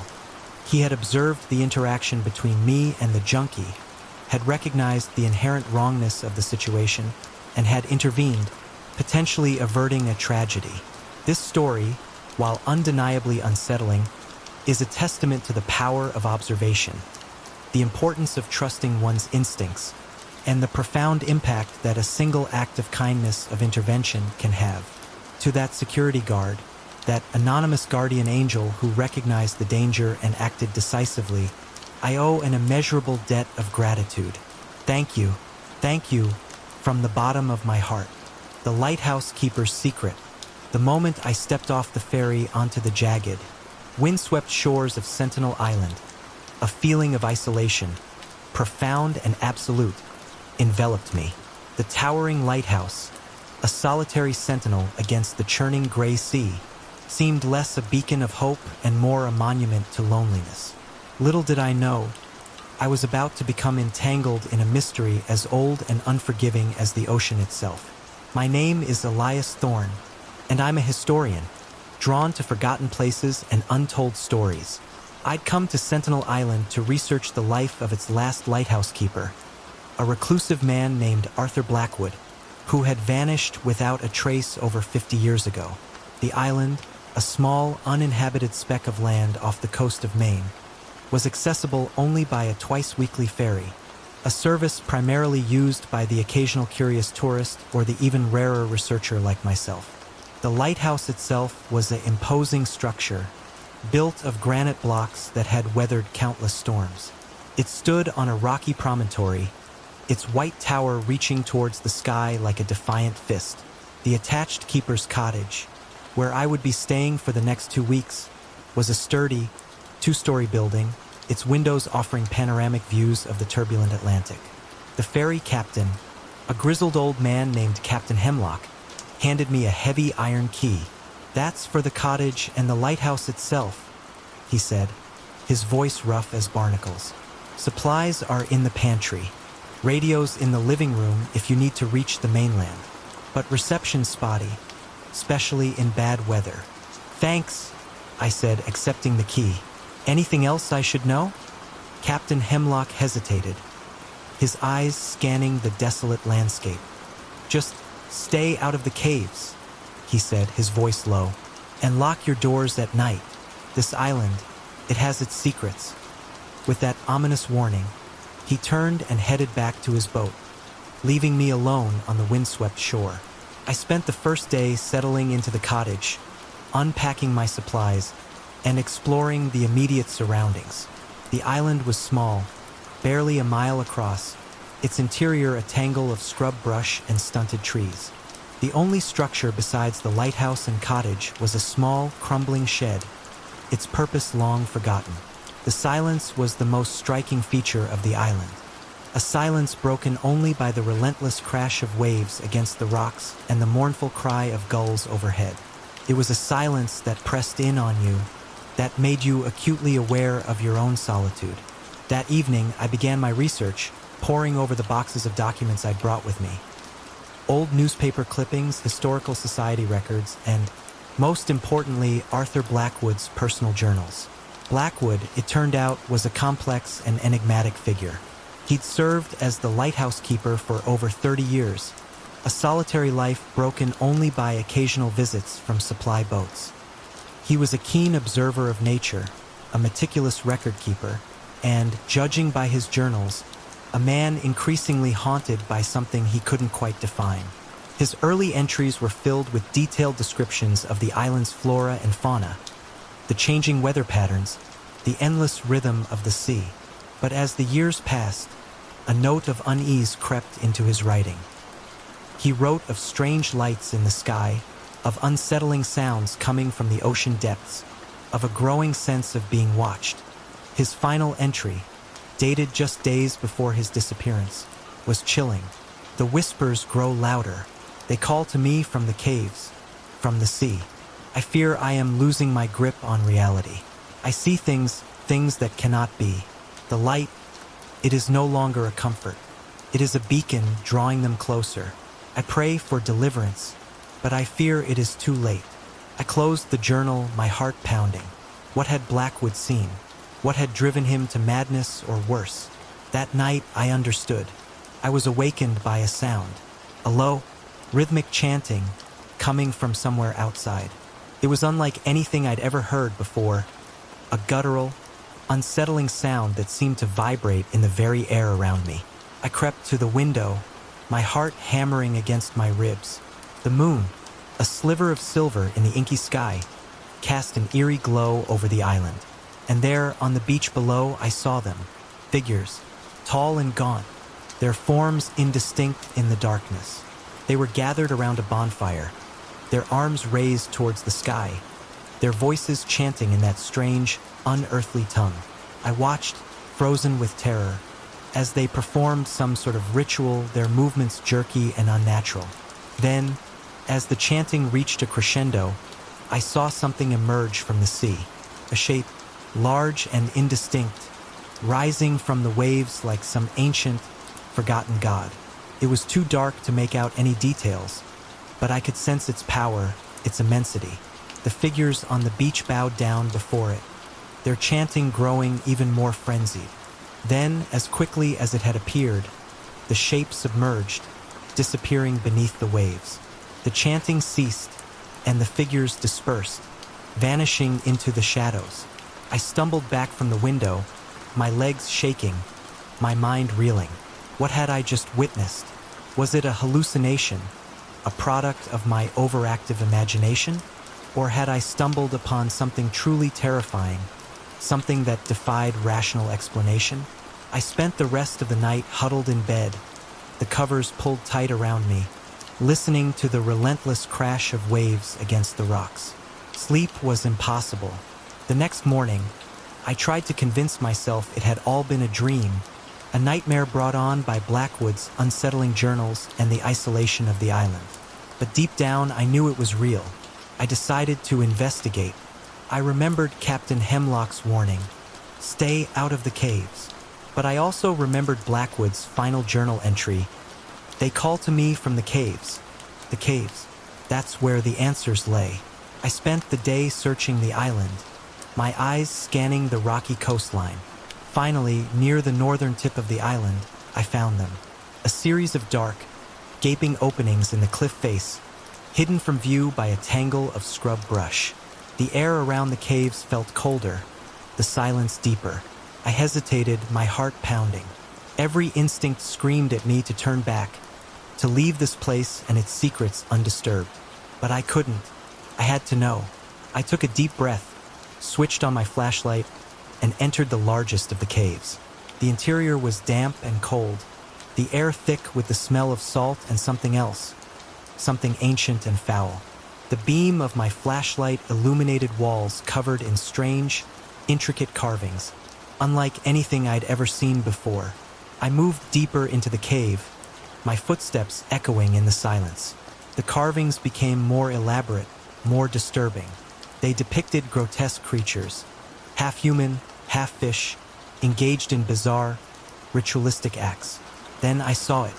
At the far end of the cave, a large stone altar. And on the altar, a collection of objects. Bones, both animal and human. Strange, metallic artifacts. And a single, leather-bound book. I approached the altar cautiously, my heart pounding. I reached for the book, my hand trembling. As I opened it, I heard a sound behind me, a low, guttural growl. I spun around, my flashlight beam sweeping across the cave. And there, standing in the entrance, silhouetted against the faint light of the outside world, was a figure. It was tall and gaunt, its skin pale and translucent, its limbs elongated and distorted. Its eyes were the same as the creatures from the other stories. Its mouth was open in a silent scream, revealing rows of sharp, pointed teeth. It was one of them, one of the creatures from Blackwood's journals, from the ritual on the beach. And it was coming for me. I ran. I ran faster than I'd ever run in my life, my lungs burning, my legs screaming in protest. The creature pursued me, its guttural growls echoing through the cave. I stumbled, falling to my knees, my flashlight skittering across the floor. The creature loomed over me, its shadow engulfing me in darkness. I closed my eyes, bracing for the inevitable. But then, I heard a different sound, a high-pitched, piercing whistle. The creature hissed, recoiling from the sound. It turned, its glowing eyes fixed on something behind me. I looked up and saw a figure standing in the entrance to the cave. It was Captain Hemlock, holding a strange, metallic device in his hand. "Get out of here!" he yelled, his voice hoarse. "Run!" I didn't hesitate. I scrambled to my feet and ran, past Captain Hemlock, out of the cave, and into the sunlight. I didn't stop running until I reached the lighthouse, the heavy iron door slamming shut behind me. I leaned against the door, panting, my body shaking. I was safe for now. But what about Captain Hemlock? And what was that device he'd used? I climbed the winding stairs of the lighthouse to the lamp room, my eyes scanning the island. And there, on the beach below, I saw him. Captain Hemlock was standing at the water's edge, facing the sea. He raised the metallic device, and that same high-pitched whistle pierced the air. And then I saw it, the shape, rising from the waves again. But this time it was different. It was shrinking, retreating, as if repelled by the sound. Captain Hemlock continued to hold the device aloft, his face grim, his eyes fixed on the receding shape. Finally, with a final, mournful cry, the creature disappeared beneath the waves. Captain Hemlock lowered the device, his shoulders slumping with exhaustion. He turned and looked up at the lighthouse, his gaze meeting mine. He nodded, a single solemn gesture. Then he turned and walked away, disappearing into the shadows of the island. I never saw him again. The next day, the ferry arrived, carrying a new captain. He told me that Captain Hemlock had retired unexpectedly, leaving no forwarding address. I left Sentinel Island that day, carrying with me the secrets I'd uncovered and the chilling memory of that night. I never published my research. I never spoke of what I'd seen. The world wasn't ready for the truth. But sometimes, on stormy nights, when the wind howls and the waves crash against the shore, I think of Sentinel Island, of Arthur Blackwood, of Captain Hemlock, and of the ancient, unknowable things that lurk beneath the waves. And I know that some secrets are best left buried, some doors best left unopened, because the world is a far stranger and far more dangerous place than we can possibly imagine. And sometimes, the light that guides us can also reveal things we were never meant to see. I still look up to the sky and wonder if the light will attract the creatures. The airline seatmate from hell. After completing my freshman year of high school, a period of significant transition and personal growth, my life underwent a dramatic upheaval. My parents, their relationship irrevocably fractured, decided to separate, to dissolve the bonds of matrimony that had, for so long, defined our family unit. As a consequence of this separation, I relocated to a different state, moving with my mother, leaving behind the familiar comfort of my childhood home, my friends, my established social network, to maintain a connection with my father, who remained in our former state. I would undertake monthly flights, traveling alone, a solitary adolescent navigating the complexities of air travel. I was 16 years old at the time, a young woman on the cusp of adulthood, yet still possessing a certain vulnerability, a naivete that would soon be shattered by a deeply unsettling encounter.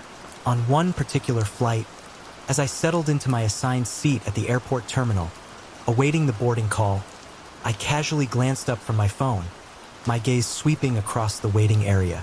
And that's when I saw him, a man, standing some distance away, staring directly at me.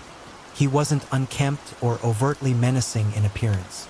He looked ordinary, unremarkable, a middle-class, middle-aged individual, the type of person you might pass on the street without a second glance. I didn't initially think much of it. People stare, it's a common, often unconscious human behavior. I attributed it to boredom, to the inherent awkwardness of waiting in a crowded, impersonal space. However, when the boarding announcement for my flight finally came, when my designated seating group was called, I looked back instinctively towards the spot where the man had been standing. And there he was, still staring, his gaze fixed upon me. But this time, there was something different, something unsettling. He grinned, a wide, unnerving smile that sent a shiver of apprehension down my spine. I felt a sudden, inexplicable surge of unease, a primal instinct warning me that something was amiss. This particular airline, known for its budget-friendly fares, operated on a free seating policy, meaning that passengers were not assigned specific seats in advance. Instead, they were allowed to choose their seats on a first-come, first-served basis. I figured, given my growing apprehension, that I would select a seat towards the rear of the aircraft, hoping to avoid any further interaction with this unsettling individual. As I boarded the plane, making my way down the narrow aisle, I kept a watchful eye out for the man, my heart pounding in my chest. I desperately hoped that he would choose a seat towards the front, that he would remain distant, that I could avoid any further contact. But my hopes were dashed. I saw him, making his way towards the back of the plane, his gaze fixed upon me, that same unnerving grin plastered across his face. There were numerous empty seats available, entire rows vacant, yet he deliberately, purposefully, chose the seat directly beside mine. I was positioned by the window, a location I typically preferred. The middle seat and the aisle seat were both unoccupied, and he, without hesitation, without even a flicker of uncertainty, settled into the middle seat, placing himself directly between me and any potential escape. At this point, I was genuinely freaking out. My internal alarm bells were screaming, warning me that something was profoundly wrong. I did not get good vibes from this man, not at all. His presence felt intrusive, menacing, despite his seemingly innocuous appearance. He smiled at me, a wide, unsettling grin that exposed far too much gum. I managed a weak, forced smile in return, a polite gesture masking my mounting terror. I immediately turned my head towards the window, feigning interest in the tarmac outside, hoping, praying that he would take the hint, that he would leave me alone. "Hey," he said, his voice surprisingly soft, almost gentle. "My name is Jack. What's yours?" I hesitated, my mind racing. Should I give him my real name? Should I lie? I panicked, my internal defenses crumbling under the pressure of the situation. "Riley," I blurted out, my voice barely a whisper. I had given him my real name, a crucial piece of information, a vulnerability exposed. The moment the word left my lips, I regretted it, a wave of self-reproach washing over me. "Riley," he repeated, his voice lingering on the syllables, savoring the sound. "What a beautiful name." I mumbled a thank you, my gaze still fixed on the window, desperately trying to avoid eye contact. I felt trapped, cornered, like a prey animal caught in the sights of a predator. "What school do you go to, Riley?" he asked, his voice taking on a subtly probing tone. The way he said my name, the way he lingered over it, sent shivers down my spine. I wanted him to disappear, to vanish into thin air, to leave me alone. "I don't see how that's important," I retorted, my voice sharper than I intended, a hint of defiance creeping into my tone. He looked at me, a flicker of surprise, perhaps even annoyance crossing his features. He raised his hands in a gesture of mock surrender, chuckling softly. Okay, he said, just trying to make conversation. He then launched into a monologue about his profession. He claimed to be a college football referee, a seemingly innocuous, even respectable occupation. He asked me if I was a cheerleader, a question that, in retrospect, seemed calculated, manipulative. I was wearing my cheerleading jacket, a garment emblazoned with the logo of my school, my team. It was a clear indication of my involvement in extracurricular activities, a detail he had undoubtedly noticed. I simply nodded, my response curt and non-committal, desperately trying to disengage, to discourage any further conversation. Thankfully, at that precise moment, another passenger approached, a man of average height and build, seeking the aisle seat. Jack, to my immense relief, ceased his incessant chatter. However, he continued to stare at me, his gaze unwavering, his eyes fixed upon me with an intensity that bordered on obsessive. I turned my head away, facing the opposite direction, and closed my eyes, pretending to be asleep, hoping to create a barrier, a shield against his unwanted attention. I did eventually drift off to sleep, the exhaustion of the early morning flight finally overcoming my anxiety. I was abruptly awakened by the sensation of the plane landing, the jarring thud of the wheels against the runway, the sudden deceleration. Relief, a wave of profound, overwhelming relief, washed over me. The flight was over. I was safe. I could escape this unsettling encounter, this suffocating proximity to this strange, unnerving man. "You're such a cute sleeper," he said, his voice a low, almost guttural murmur. "I wish you would have never woken up." He delivered the statement with that same sinister grin, his eyes glinting with an unsettling light. My eyes widened in alarm, my blood running cold. The words, so seemingly innocuous on the surface, were laced with a chilling subtext, a hint of something predatory. I didn't respond, couldn't. I was paralyzed by fear, my mind reeling from the sheer audacity, the sheer creepiness of his statement. I unbuckled my seatbelt, my movements jerky and uncoordinated, giving him the impression that I was eager to disembark, to escape his presence. As the passengers began to file out of the plane, moving down the narrow aisle towards the exit, he stood up, blocking my path momentarily. He paused, looking back at me, his expression unreadable. I allowed several other passengers to pass by before I finally stepped into the aisle, creating a buffer, a safe distance between myself and this unsettling individual. I saw, in that fleeting moment, a flicker of something in his eyes, anger, frustration, perhaps even a hint of menace. He continued walking down the aisle, his head lowered, his shoulders slumped.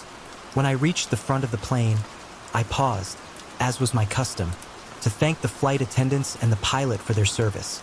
A small gesture of gratitude for a safe, albeit unsettling, journey. However, the flight attendant, a woman with a kind, empathetic face, pulled me aside, her expression grave. "Hey," she said, her voice low and urgent. "Do you know that man who was sitting next to you?" I shook my head, my heart pounding in my chest. No, Iwispara. Her face turned pale, her eyes widening in alarm. "When you fell asleep," she explained, her voice trembling slightly, "he was taking pictures of you, and he was telling us how cute his daughter was when she was sleeping. I was very puzzled, because your body language was off." A wave of nausea washed over me. The sheer audacity, the sheer creepiness of his actions was staggering. He had been taking pictures of me without my knowledge, without my consent while I was asleep, vulnerable and unaware. And he had been lying to the flight crew, claiming that I was his daughter, a blatant fabrication designed to deflect suspicion. I asked her, my voice shaking, if she would accompany me to baggage claim to provide a measure of protection, a sense of security in this increasingly unsettling situation. She readily agreed, understanding my fear, my vulnerability. As we walked out of the plane and into the bustling airport terminal, I saw him, Jack, standing there, waiting, his gaze fixed upon me. The flight attendant instructed me to keep walking, to ignore him, to avoid any interaction. I obeyed, my heart pounding in my chest, my legs trembling beneath me. I spotted my father in the distance, his familiar face a beacon of safety and reassurance. I ran towards him, throwing myself into his arms, seeking refuge in his embrace. The man, seeing my father, abruptly turned and walked in the opposite direction, disappearing into the crowd. He vanished as quickly and mysteriously as he had appeared. I don't know what his intentions were. I will likely never know. But I am eternally grateful that I never found out. And I am also, with a chilling certainty, aware that my school's initials were prominently displayed on my cheerleading jacket, a detail that he had undoubtedly noticed, a piece of information that could have potentially led him to my home, to my school, to my life. The thought is profoundly unsettling, a constant reminder of the vulnerability, the inherent risks of navigating the world as a young woman. The encounter left an indelible mark, a lingering fear that continues to haunt me, a constant reminder of the darkness that can lurk beneath the surface of seemingly ordinary encounters. The uninvited guest. The world felt idyllic to 8-year-old Ethan. It was the golden age of his childhood, a time before the complexities of adulthood had begun to cast their long shadows. His parents, David and Sarah, still shared a bond, a genuine affection that wasn't a performance for his benefit, but a real, palpable connection. His older sister, Chloe, 13 and perpetually oscillating between friend and foe, was more often an ally than an adversary.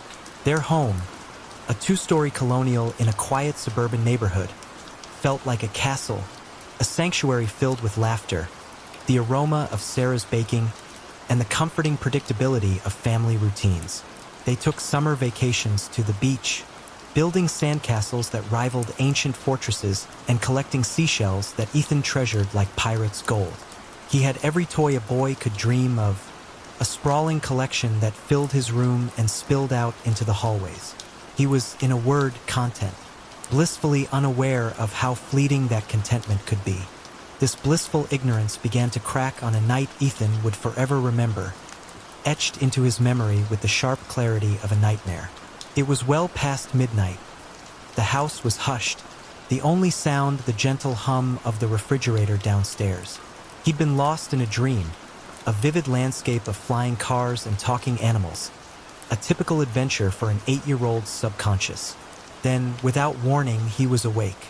Not gradually, not with the slow return of consciousness, but with the jarring suddenness of a plunge into icy water.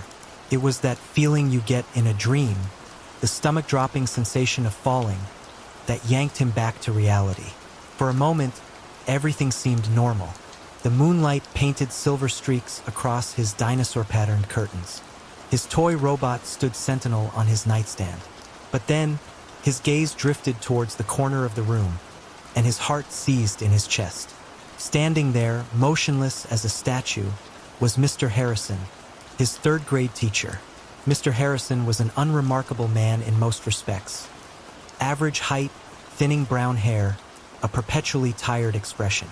He was the kind of teacher who blended into the background, neither inspiring nor terrifying.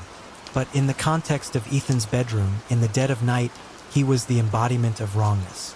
He was an intruder, a violation of the safe haven Ethan's room represented.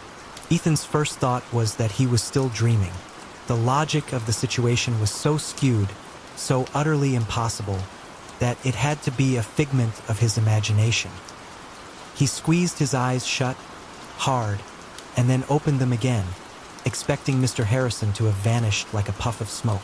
But he was still there, his presence as solid and undeniable as the walls around them. The longer Ethan stared, the more the unreality of the dream faded, replaced by a chilling certainty. This was happening. His teacher was standing in his room, mere feet away, and he had no idea why. Mr. Harrison didn't speak. He didn't even twitch. He simply stood there, his gaze fixed on Ethan with an intensity that made Ethan's skin crawl. It wasn't a menacing gaze, not overtly threatening. It was something far more unsettling. A blank, almost clinical observation, as if Ethan were a specimen under a microscope. But it was his eyes that truly terrified Ethan.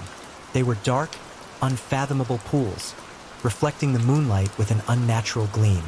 They seemed to hold a secret, a knowledge that Ethan couldn't comprehend, and that lack of understanding was more frightening than any overt threat. Ethan found himself paralyzed, trapped in his bed as if bound by invisible ropes.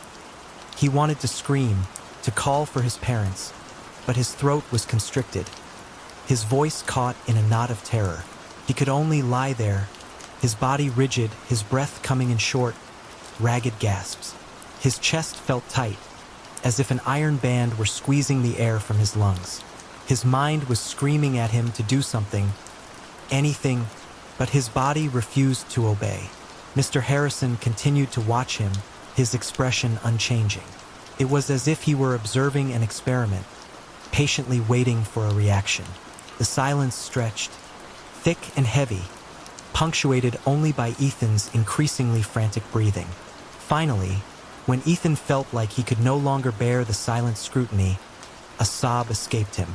It wasn't a loud cry, more of a choked whimper, born of pure, unadulterated fear. But it was enough. Tears began to stream down his face, hot and stinging. He couldn't stop them, even if he wanted to. It was the tears that finally broke the spell. Mr. Harrison, as if responding to a silent cue, stirred. He turned, his movements fluid and deliberate, and walked towards the window. With a practiced ease that was deeply disturbing, he opened it, the sash sliding up silently in its frame. He then climbed out, disappearing into the night as effortlessly as he had appeared. But the most unsettling detail, the one that lingered in Ethan's mind long after the fear had subsided, was this. Before vanishing completely, Mr. Harrison reached back inside and carefully, almost meticulously, replaced the window screen. It was such a mundane, ordinary action, performed in such an extraordinary circumstance, that it added another layer of surreal horror to the encounter. The entire sequence lasted mere seconds, a blink of an eye, as Ethan's dad, David, burst into the room. His eyes, heavy with sleep, scanned the room, searching for the source of the disturbance. "What's wrong, buddy?" he asked, his voice thick with concern and residual drowsiness. Ethan tried to explain, to convey the sheer terror he had just experienced, but the words wouldn't come. They tumbled out in a jumbled mess of sobs and hiccups, punctuated by frantic pointing towards the window. David, of course, saw nothing. The window was closed, the screen in place. The moonlight streamed in, illuminating an empty room. There was no sign of an intruder, no evidence that anything out of the ordinary had occurred. He checked the window, running his hand along the frame, then shook his head, a mixture of confusion and reassurance on his face. "You must have had a nightmare, Ethan," he said, his voice gentle. "There's no way anyone came in here. Everything's fine. Just go back to sleep." But it wasn't fine. Ethan knew, with a certainty that defied logic, that it hadn't been a nightmare. The image of Mr. Harrison, standing silently in his room, was seared into his memory. Sarah, Ethan's mother, entered the room, drawn by the commotion. She knelt beside Ethan's bed, brushing his hair back from his forehead, her touch soothing and familiar. "Everything's okay, sweetie," she murmured, her voice a calming balm. "It was just a bad dream." But even as she offered comfort, Ethan caught the look she exchanged with David, a fleeting glance that spoke volumes. It was the look that parents give each other when they're trying to decipher a child's behavior, a mixture of concern and unspoken questions. It was the look that said, "What's really going on with him?" The disappearance at Devil's Den. The moment I noticed the single, muddy hiking boot lying abandoned near the edge of the precipice, a chilling premonition gripped me. Devil's Den, a local landmark known for its breathtaking views and treacherous trails, had just become the focal point of a mystery that would test my skills and my courage to their limits. My name is Detective Isabella Izzy Diaz, and I'm with the Oak Haven County Sheriff's Department. I'd been called to Devil's Den on a report of a missing hiker, a young woman named Emily Carter. Emily had set out for a solo hike early that morning, and when she failed to return by nightfall, her family had raised the alarm. The search and rescue team had already been combing the area for hours, but with darkness descending and a storm brewing, the situation was growing increasingly dire. The boot, a sturdy, well-worn model, was the first solid clue we'd found. "This is definitely hers," Emily's father, Robert Carter, confirmed, his voice choked with emotion. He'd arrived at the scene just moments earlier, his face pale and drawn with worry. "She bought them just last week, for this trip." I knelt down, examining the boot closely. It was a women's size 7, caked in mud, with a distinctive scuff mark on the toe. There were no signs of a struggle, no blood, no other personal belongings. Just the single boot, lying innocently on the rocky ground, a silent testament to Emily's unknown fate. "Did she have any experience hiking?" I asked Mr. Carter, trying to keep my voice calm and professional. "Some," he replied, his gaze fixed on the distant, darkening horizon. "She's done a few-day hikes, but nothing this extensive. She's always been careful, though. She wouldn't have taken any unnecessary risks." I nodded, but a knot of unease tightened in my stomach. Devil's Den was notorious for its unpredictable weather and its network of confusing, poorly marked trails. Even experienced hikers could get into trouble here. The search and rescue team leader, a veteran hiker named Mark Olson, approached us. "Detective," he said, his voice grim, "we've covered most of the main trails. No sign of her. The storm's picking up, and we're losing light fast. We're going to have to suspend the search until morning." Mr. Carter protested vehemently, his voice rising in desperation. "You can't just leave her out there. She could be hurt. She could be—" He couldn't bring himself to say the word. "Lost." I placed a hand on his arm, my heart aching for him.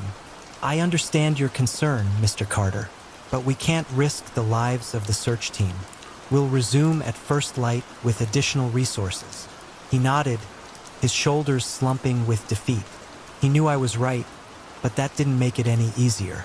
As the search team packed up and headed back to base camp, I lingered at the edge of the precipice, staring out at the darkening landscape. The wind howled around me, whipping my hair across my face, and the first drops of rain began to fall. Something about this didn't feel right. The single boot, the lack of any other trace of Emily, it felt staged. I pulled out my flashlight, shining the beam along the edge of the cliff. The ground was rocky and uneven, with patches of loose gravel and scrub brush. It would be easy to lose your footing here, especially in the dark. Then I saw it, a faint, almost imperceptible scuff mark on a nearby rock, leading away from the precipice towards a dense cluster of trees. My pulse quickened. This wasn't a fall. This was something else. I followed the scuff marks, my flashlight beam cutting through the growing darkness. They led me into the trees, along a narrow, overgrown path that wasn't on any of the official trail maps. The air grew colder, the silence deeper. I could hear the wind whistling through the branches overhead, and the distant rumble of thunder. The path twisted and turned, leading me deeper and deeper into the woods. Then, I saw it. A small, dilapidated cabin, hidden amongst the trees. Its windows were dark, its door hanging open, swaying gently in the wind. A sense of dread washed over me. This was it. This was where Emily had been taken. I approached the cabin cautiously, my hand resting on my weapon. I pushed the door open wider, the hinges groaning in protest. The interior was dark and musty, the air thick with the scent of decay. I swept my flashlight beam across the room, revealing a scene of chaos. Furniture was overturned, drawers were pulled out, and their contents scattered across the floor. There was no sign of Emily, but there were signs of a struggle. Scuff marks on the floor, a broken lamp, a smear of blood on the wall. I called out, my voice echoing in the silence. Emily? Emily, are you here? No response. I moved deeper into the cabin, my senses on high alert. The back room was a bedroom, equally disheveled. And there, on the floor, near the bed, I saw something that made my blood run cold. A small silver locket, lying open. I recognized it from the photos Emily's family had shown us. It contained a picture of her, smiling, her eyes full of life. I picked up the locket, my hand trembling. This wasn't just a missing person case anymore. This was a crime scene. I heard a noise outside, a twig snapping. I spun around, my weapon drawn, my heart pounding. A figure stood in the doorway, silhouetted against the stormy sky. It was a man, tall and imposing, his face obscured by the shadows. Who are you? I demanded, my voice steady despite the fear that gripped me. He didn't answer. He just stood there watching me. Then he slowly raised his hand, and I saw the glint of metal. A gun. Drop your weapon, I yelled, my finger tightening on the trigger. He laughed, a low, chilling sound. You're too late, detective, he said, his voice a guttural growl. She's gone. Where is she? I demanded, my voice rising. What have you done with her? He took a step forward, his eyes fixed on mine. She's where she belongs, he said. With the others. The others? What was he talking about? He lunged at me and I fired. The shot echoed through the small cabin, the bullet finding its mark. He staggered back, clutching his chest, his eyes wide with surprise. But he didn't fall. He just stood there, grinning, a bloody, terrifying grin. You can't stop me, he said, his voice now a raspy whisper. This is my domain, my hunting ground. He took another step towards me, and I saw, with a growing sense of horror, that the wound in his chest was already closing, healing before my very eyes. This wasn't a man. This was something else. Something inhuman. I fired again and again, but the bullets seemed to have no effect. He kept coming, his eyes burning with an unholy light. I backed away, my mind racing. How could I fight something like this? What was I dealing with? I remembered the stories I'd heard about Devil's Den, the local legends of strange creatures, of unexplained disappearances. I dismissed them as folklore, as campfire tales. But now, facing this thing, I realized the truth was far more terrifying. I stumbled backwards, tripping over a loose floorboard. I fell, my weapon skittering across the floor, out of reach. The creature loomed over me, its shadow engulfing me in darkness. It reached out, its long, clawed fingers closing around my throat. I closed my eyes, bracing for the inevitable.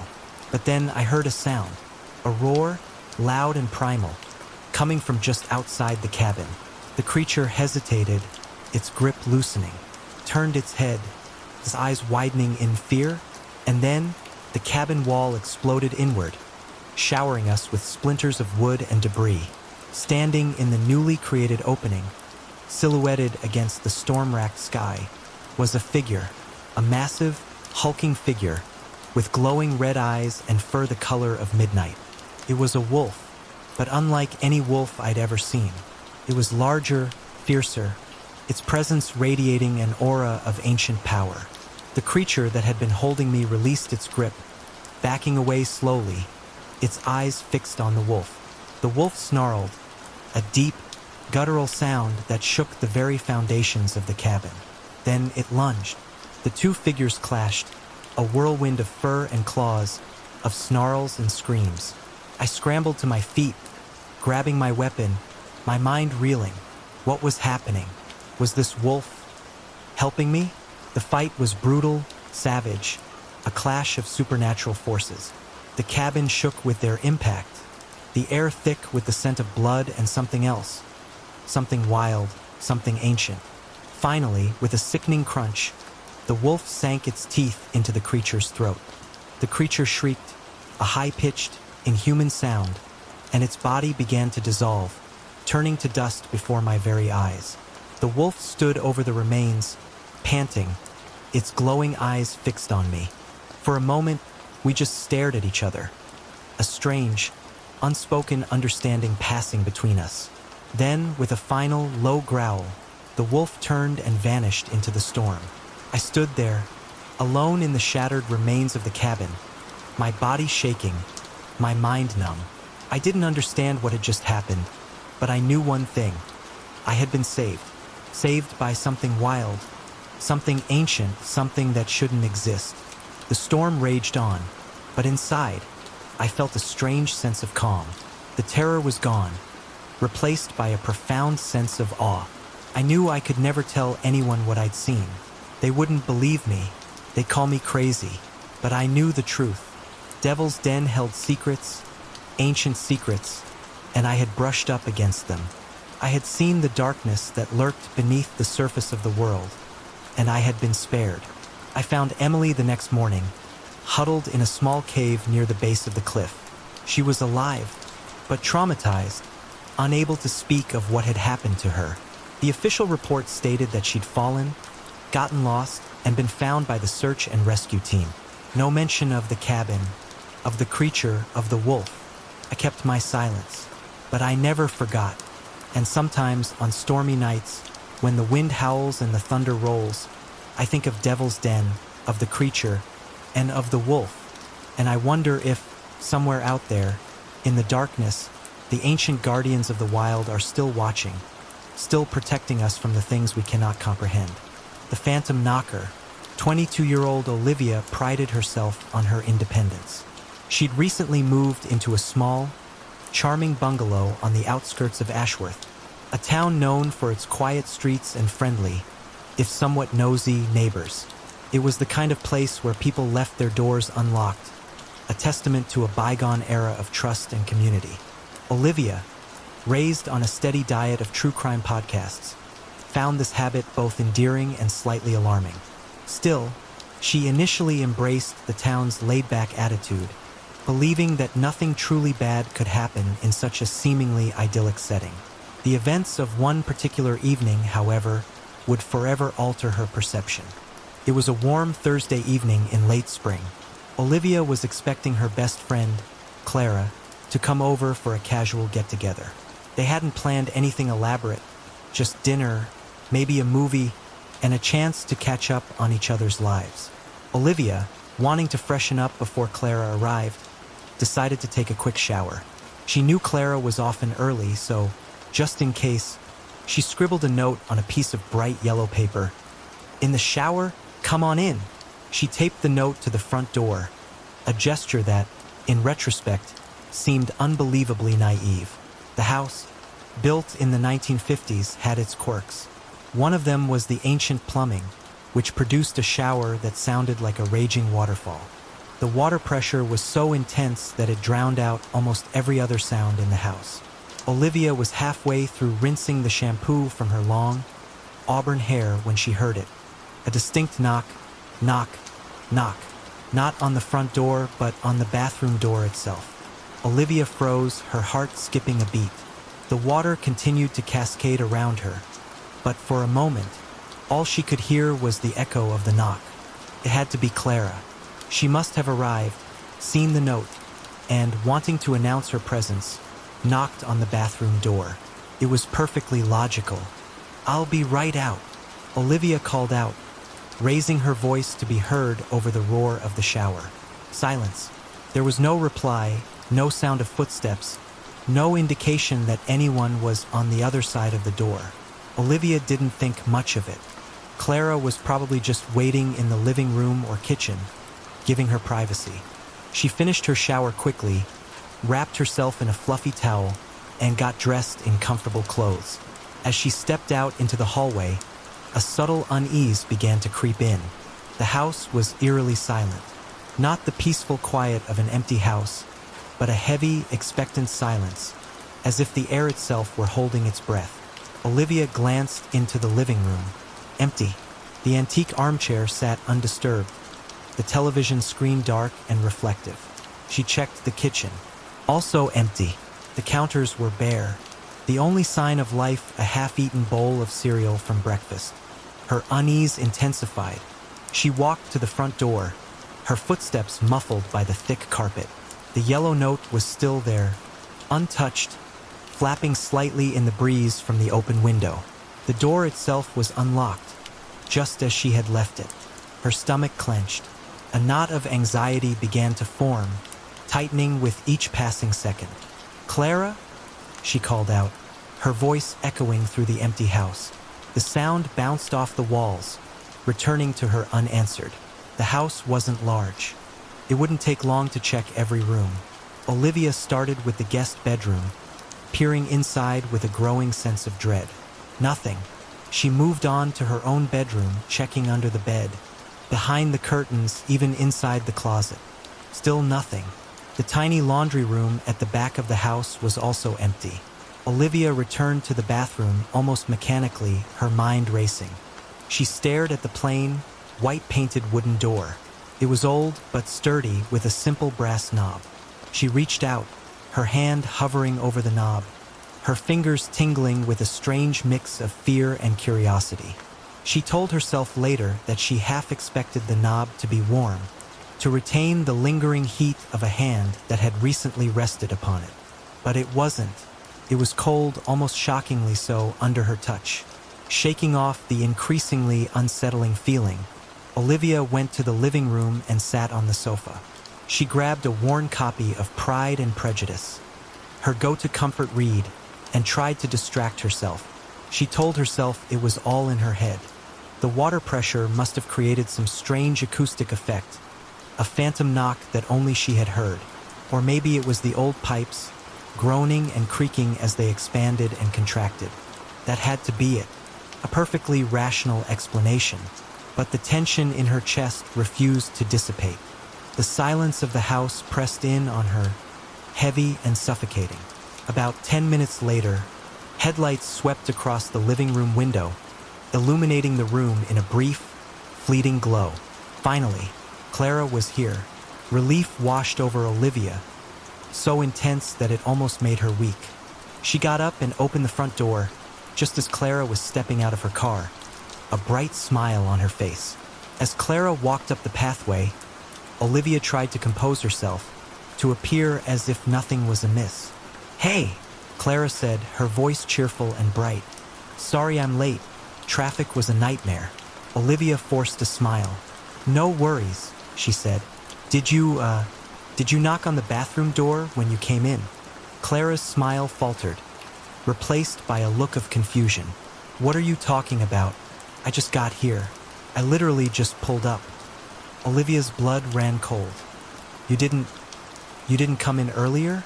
At all?" "No," Clara said, her brow furrowed. "I just saw you open the door. Why? What's going on?" Olivia hesitated. She didn't want to alarm Clara, didn't want to sound like she was losing her mind. She laughed, a forced, unnatural sound. "Oh, nothing," she said. I thought I heard something. Must have been my imagination, I guess."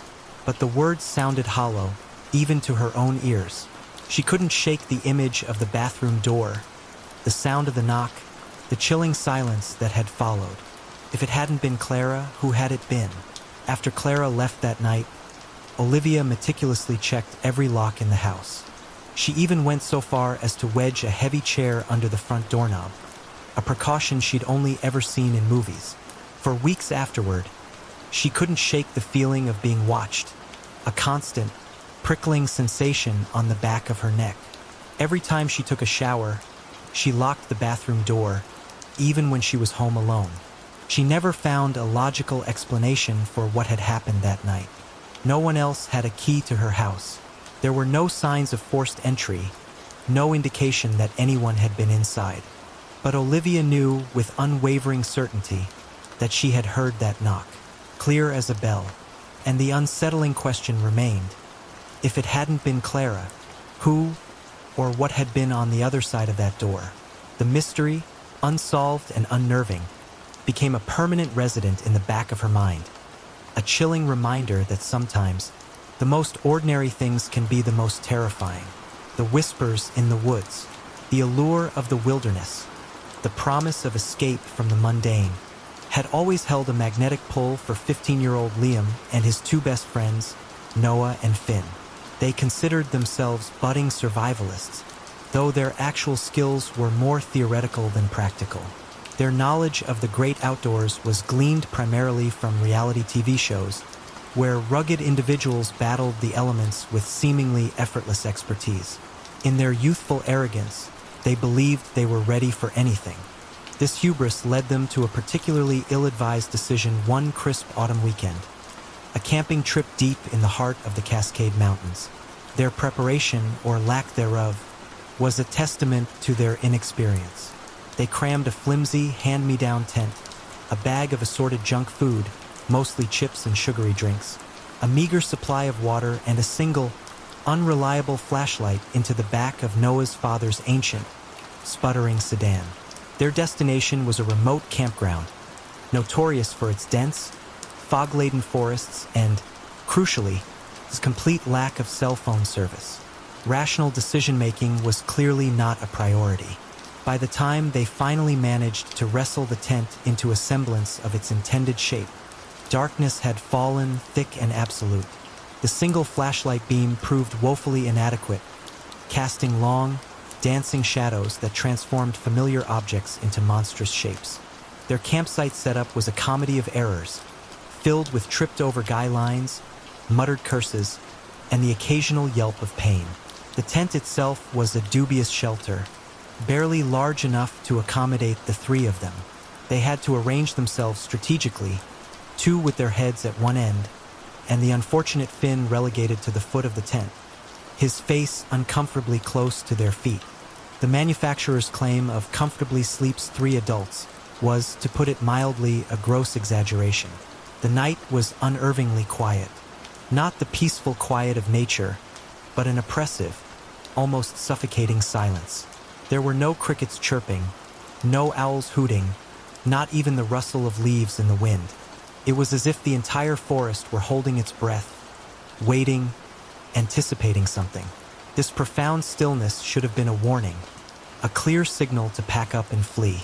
But Liam, Noah, and Finn, fueled by youthful bravado, dismissed it as simply part of the wilderness experience.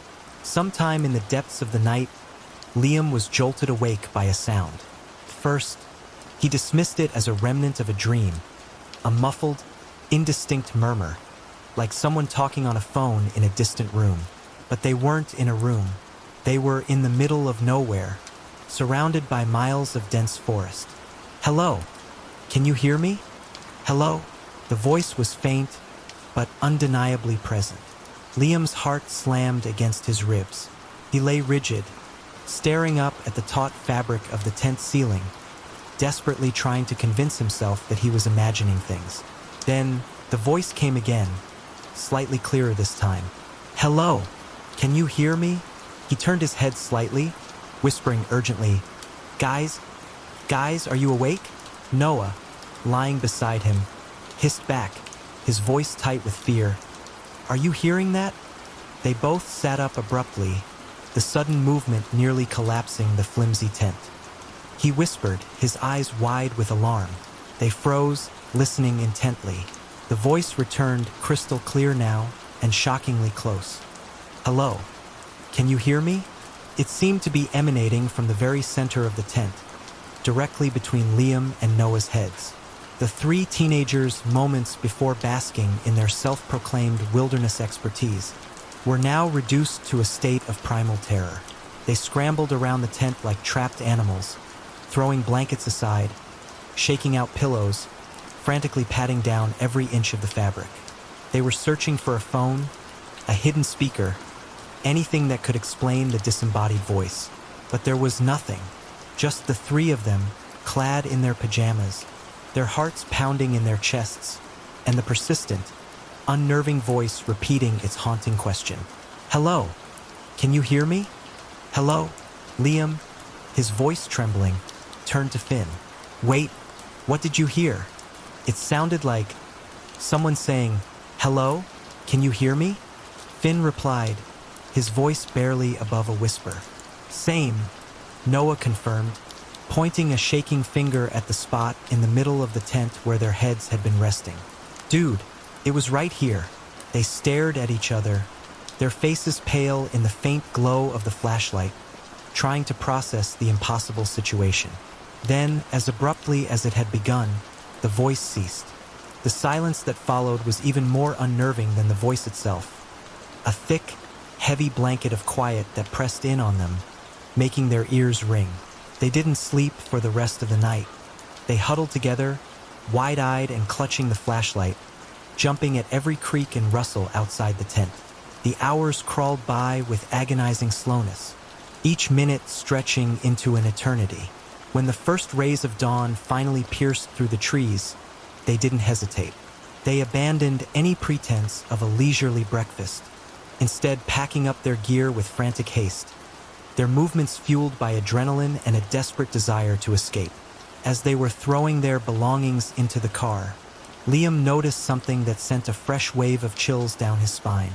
Their cell phones, useless in the absence of any signal, were still sitting on the back seat of the car, exactly where they had left them the previous evening.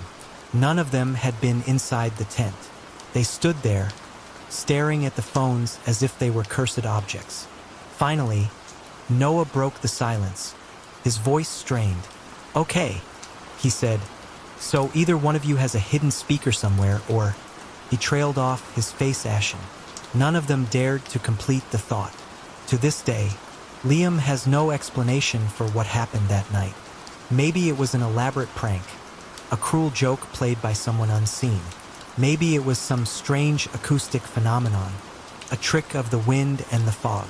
Or maybe, just maybe, the forest itself was playing with them, toying with their fears for its own amusement. One thing is certain, Liam has never gone camping again without meticulously checking his gear, his sanity, and the presence of reliable cell service. And every time he hears the phrase, "Hello? Can you hear me?" on a phone call, a shiver of unease runs down his spine, a chilling reminder of the whispers in the woods, the static labyrinth. The moment the broadcast crackled through, a garbled mess of static punctuated by a single, chilling word, "Help!" I knew my solitary night shift at the monitoring station was about to take a dark turn. What I didn't anticipate was being plunged into a reality-bending chase through a labyrinth that defied logic and preyed on fear. My name is Oliver Reed, and I'm a technician at the Remote Kestrel Communications Array, a cluster of satellite dishes and antennae perched atop a windswept mountain. My job is to monitor the equipment, ensuring the smooth flow of data across the globe. It's a lonely job, hours of quiet punctuated by the hum of machinery and the occasional blip on a screen. But it suited me. I preferred the company of machines to people. It was a Tuesday, well into the small hours of the morning. A thick fog had rolled in, blanketing the mountaintop in an eerie silence. I was sipping lukewarm coffee, staring at a bank of monitors displaying scrolling lines of code, when the distress call broke through. It wasn't a typical mayday. There was no call sign, no location, just that single, desperate word, swallowed by a wave of static. But it was enough to jolt me out of my routine complacency. I adjusted the frequency, trying to isolate the signal, but it was faint and erratic, flitting across the spectrum like a phantom. I managed to record a few seconds of the broadcast, hoping to clean it up later, but the audio was a mess, a cacophony of noise with that single, chilling word barely audible. I spent the next hour trying to trace the signal, using all the sophisticated equipment at my disposal. But it was like chasing a ghost. The source seemed to be everywhere and nowhere at once, defying all attempts at triangulation. Then, as suddenly as it had begun, the broadcast stopped. Silence. I sat there, staring at the blank screens, a knot of unease tightening in my stomach. What had I just heard? Was it a prank? A malfunction? Or something far more sinister? I was about to dismiss it as an anomaly, a glitch in the system, when I noticed something on one of the monitors. A camera feed from a security camera I didn't recognize. It showed a dimly lit corridor, lined with doors. The walls were a dull, institutional gray, the floor covered in worn linoleum. There was no sound, just the grainy, flickering image. I leaned closer, squinting at the screen. Where was this? It wasn't anywhere within the Kestrel facility. Then I saw it. A figure moving down the corridor, its form indistinct in the poor lighting. It was tall and thin, its movements jerky and unnatural. I felt a chill run down my spine. This wasn't a prank. This was real. And somehow it was connected to that distress call. I tried to zoom in on the figure to get a better look, but the image remained stubbornly blurry. Then, the figure stopped, turning its head towards the camera. For a moment, I could see its face, or rather, where its face should have been. It was just a blank, a smooth, featureless expanse of skin. I recoiled, my heart pounding. This wasn't human. The figure raised its hand, its long, thin fingers pointing directly at the camera. Then the screen went black. I sat there, stunned, my mind reeling. What was going on? What was that thing? I tried to access the camera feed again, but it was gone, vanished, as if it had never existed. I knew I should report this, to my superiors, to the authorities, but something held me back. A sense of responsibility, that distress call, that terrified voice. I couldn't just ignore it. I decided to investigate, to find out where that camera feed had come from, and what had happened to the person who had sent that desperate plea for help. I started by reviewing the security logs, searching for any anomalies, any unauthorized access to the system. And then I found it, a brief, unauthorized connection originating from a location that made no sense. Coordinates that placed the source nowhere, literally nowhere. They corresponded to a point in the middle of the Pacific Ocean, thousands of miles from any landmass. Impossible. But as I stared at the coordinates, I noticed something else. Pattern. A sequence of numbers that seemed familiar. I realized, with a growing sense of dread, that the coordinates weren't coordinates at all. They were a frequency, a radio frequency. I rushed back to the radio console, my hands trembling as I tuned to the specified frequency. Static. Just static. Then a voice. The same voice from the distress call, but clearer now, stronger. Can anyone hear me? I'm trapped. This place, it's not real. I grabbed the microphone. This is Kestrel Communications. I hear you. Who is this? Where are you? Pause, then. My name is Sarah. I don't know where I am.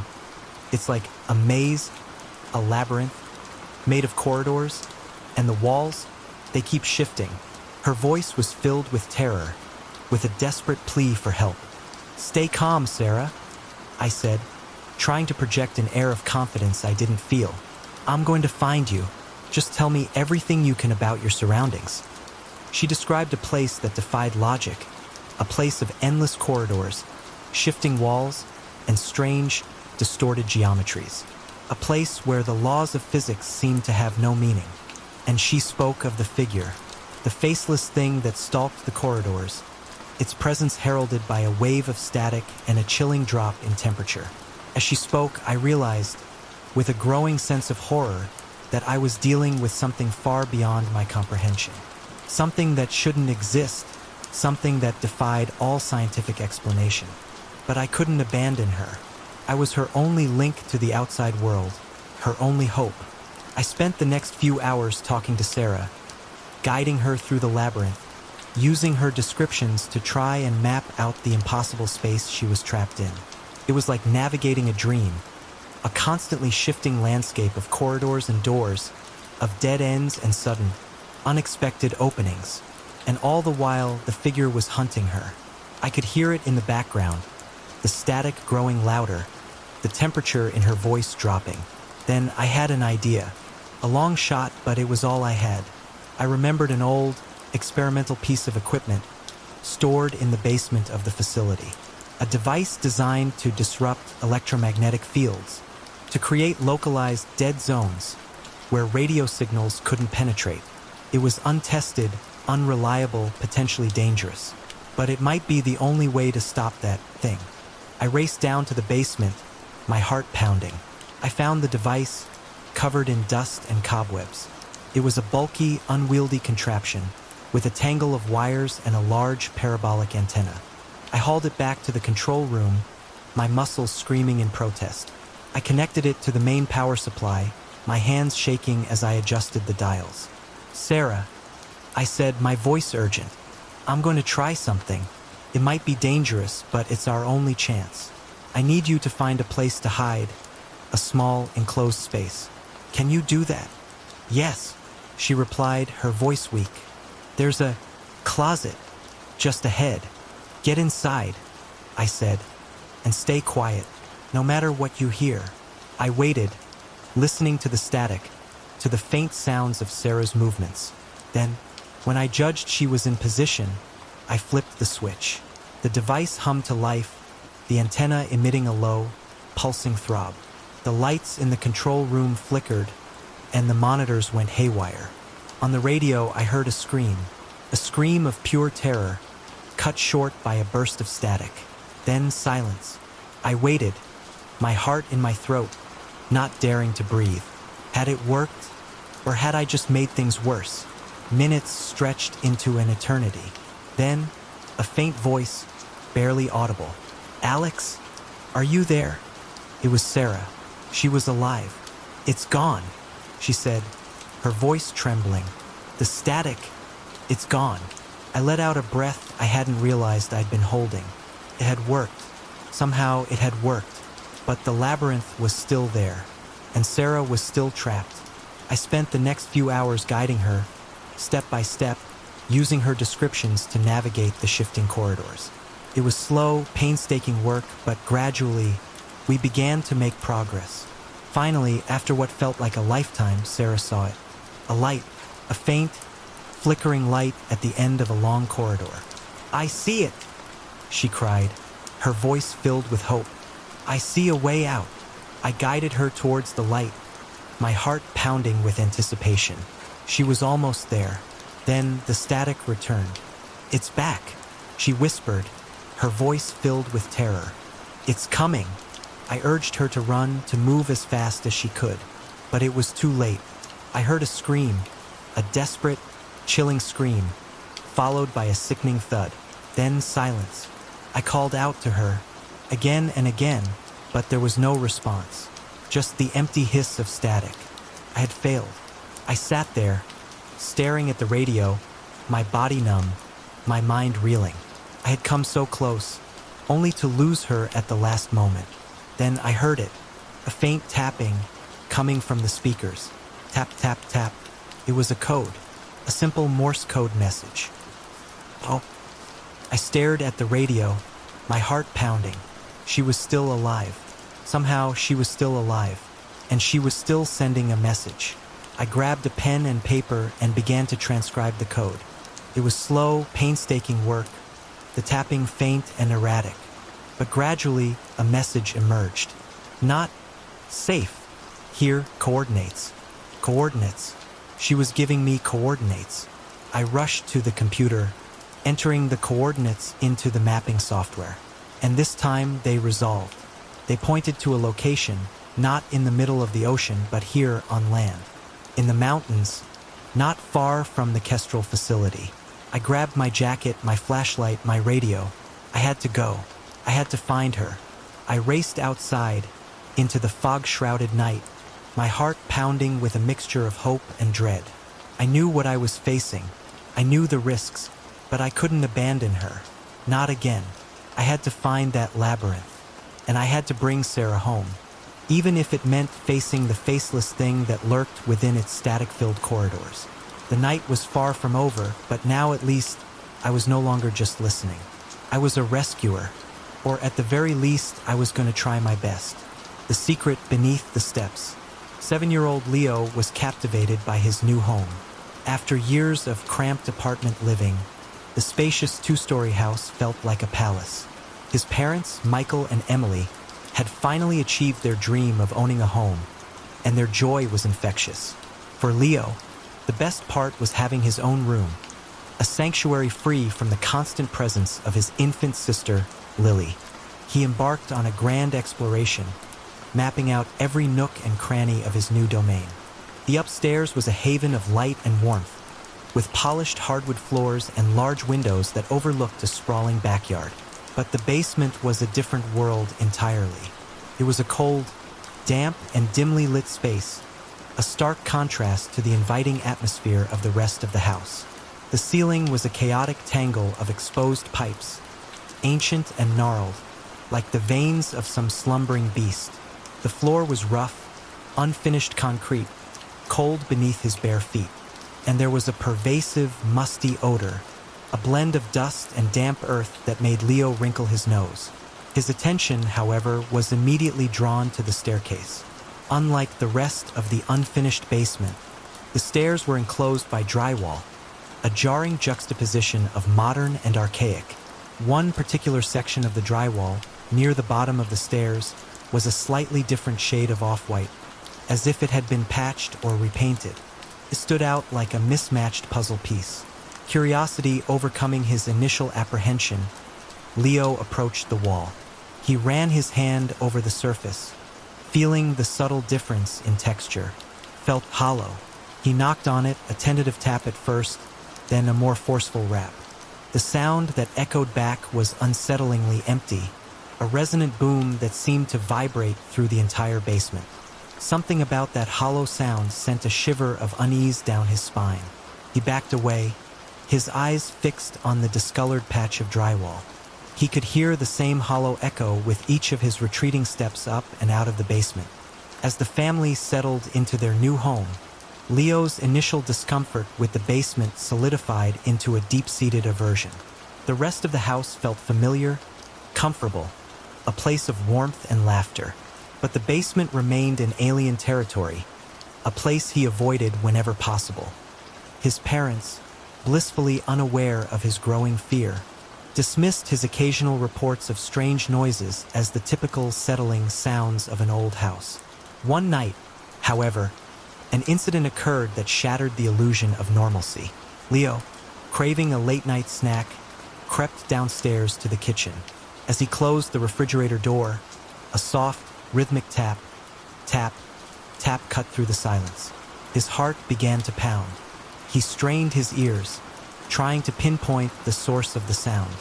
A growing sense of dread washed over him as he realized it was coming from the basement. He inched towards the basement door, his body trembling. He slowly opened the door, revealing the inky blackness of the space below. His ears perked up.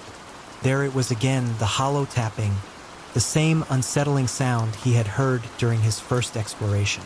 It was undeniably coming from the area beneath the stairs. He flipped the light switch, illuminating the basement with a harsh, fluorescent glare. Steeling himself, he took a hesitant step down the stairs. The tapping continued, each tap a hammer blow against his mounting fear. Panic seized him. He spun around, scrambled back up the stairs, and fled to the safety of his room, burying himself under the covers until the first rays of dawn painted the sky.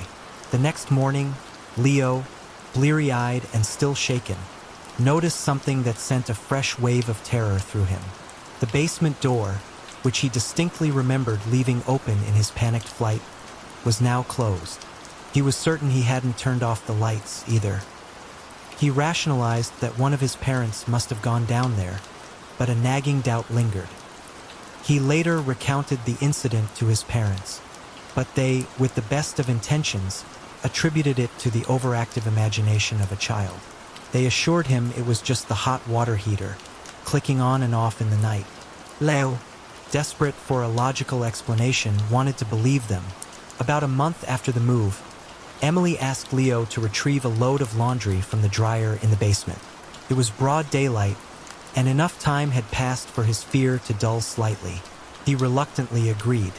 He switched on the basement lights, the harsh glare revealing the familiar, unsettling space. He heard that same, eerie, hollow sound echo as his foot hit each step descending. A cold sweat broke out on his forehead. The musty smell of the basement filled his nostrils as he reached the bottom step. He made his way to the dryer, grabbed a laundry basket, and hastily pulled out the warm, fluffy socks, shoving them into the basket. As he closed the dryer door, he surveyed the basement, a sense of profound unease settling over him. The stillness was unnerving, broken only by the faint hum of the appliances. Then he heard it, a whisper. First, he thought it was someone calling from upstairs, their voice muffled by the distance. But he quickly realized that wasn't the case. The sound was coming from within the basement, specifically from the area under the stairs. He stood frozen, paralyzed by fear, as the whispering grew slightly louder, though still barely audible, a sibilant murmur just beyond the threshold of comprehension. He couldn't make out any words, only the unsettling, rhythmic cadence of the sound. Then, as suddenly as it had begun, the whispering stopped. Leo took a tentative step towards the stairs, his eyes fixated on the discolored patch of drywall. As he took his first step to flee, a deafening bang erupted from beneath the stairs, a hollow, booming sound that shook the entire structure. He almost lost his footing, stumbling backward in terror. He scrambled up the stairs, his heart pounding like a drum, tears streaming down his face. He burst into the living room, where his parents were reading, and sobbed out his story, his words a jumbled mess of fear and desperation. They tried to calm him, to reassure him, but nothing they said could erase the terror he had experienced. He vowed, in no uncertain terms, that he would never go down to the basement again. His parents, seeing the genuine fear in his eyes, didn't force him. They honored his request, and for a while, a semblance of normalcy returned.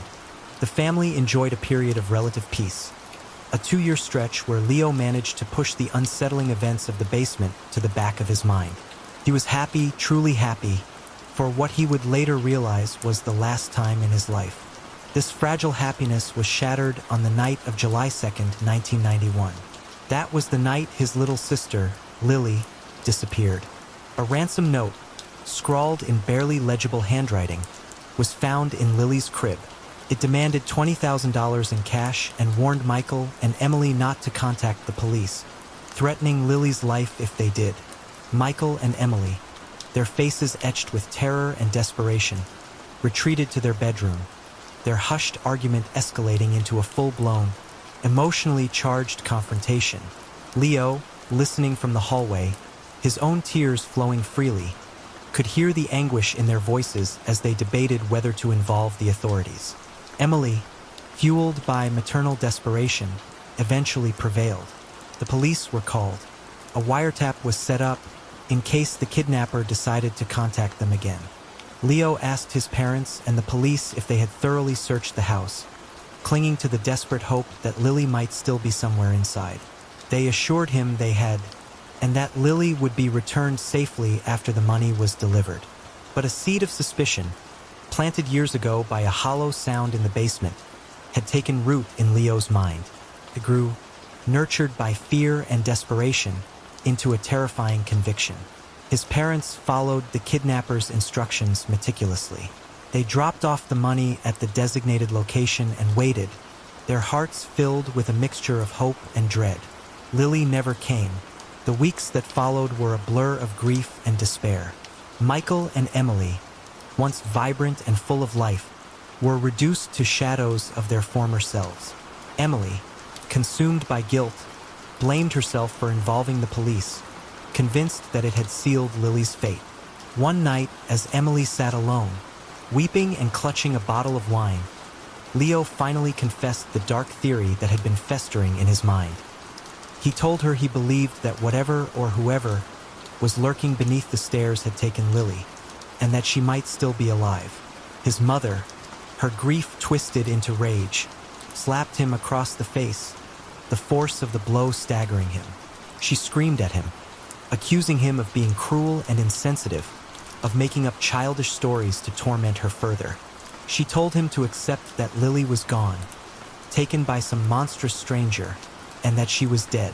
That day, Leo's childhood ended. He contemplated taking a hammer to the drywall himself, driven by a desperate need to expose the truth, but the fear of his childhood, the ingrained terror of the basement, was too overwhelming. He couldn't bring himself to even step foot on the stairs.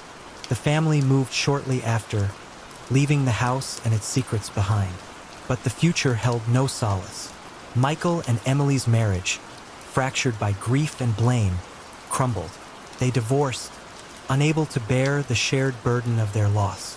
Less than a year later, Emily, overwhelmed by guilt and despair, took her own life. Michael did his best to raise Leo, but the shadow of Lily's disappearance hung over them like a shroud, a constant reminder of their shattered family. 20 years passed. Leo, now a man haunted by the ghosts of his past, found himself increasingly consumed by his little sister's disappearance. The official story, that she had been abducted by a stranger, had never sat right with him. The seed of suspicion, planted so long ago, had grown into a tangled, thorny vine of doubt and anger. He began driving past the old house, noticing that it was currently vacant. A reckless, desperate idea began to form in his mind.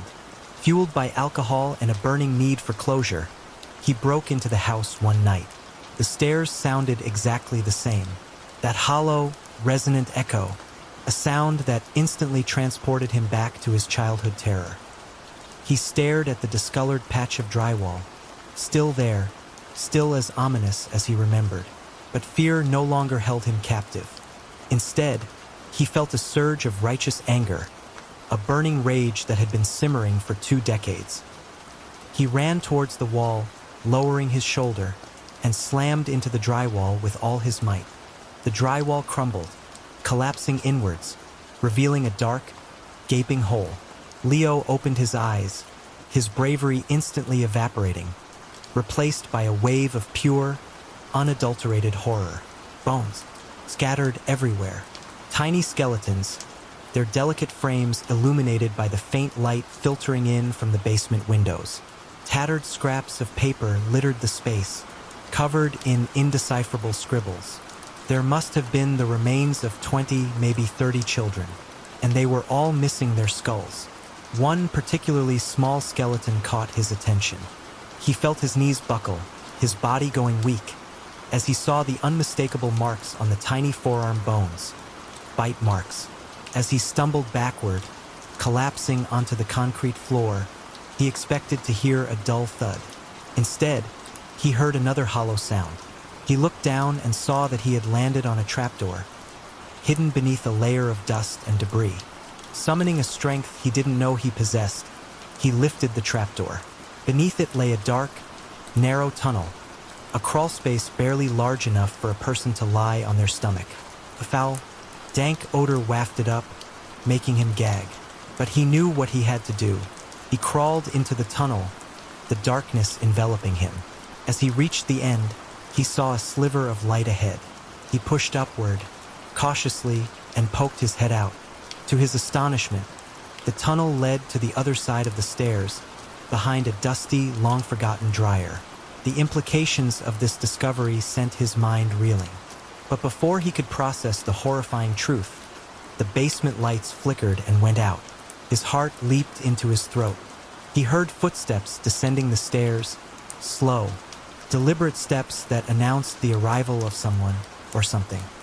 He heard the familiar, incomprehensible whispering, the sound that had haunted his childhood, reigniting the terror he thought he had buried. Realizing that the darkness wouldn't conceal him, he scrambled behind the dryer, his body pressed against the cold metal, his breath caught in his throat.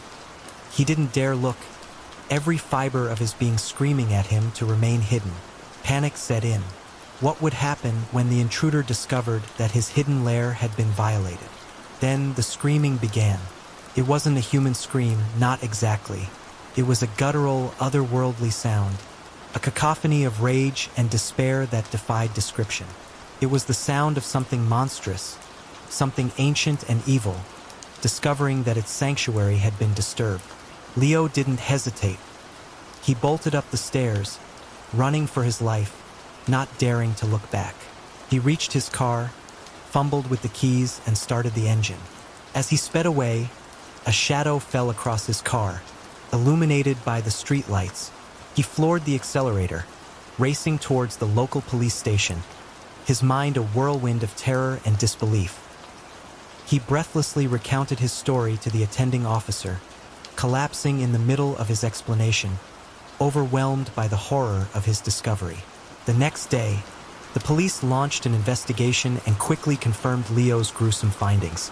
He was hailed as a hero, credited with solving numerous missing person cases that had remained cold for decades.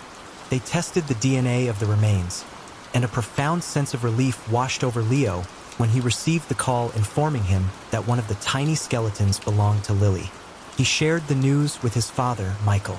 The look of relief on Michael's face was heartbreaking, a mixture of closure and enduring sorrow.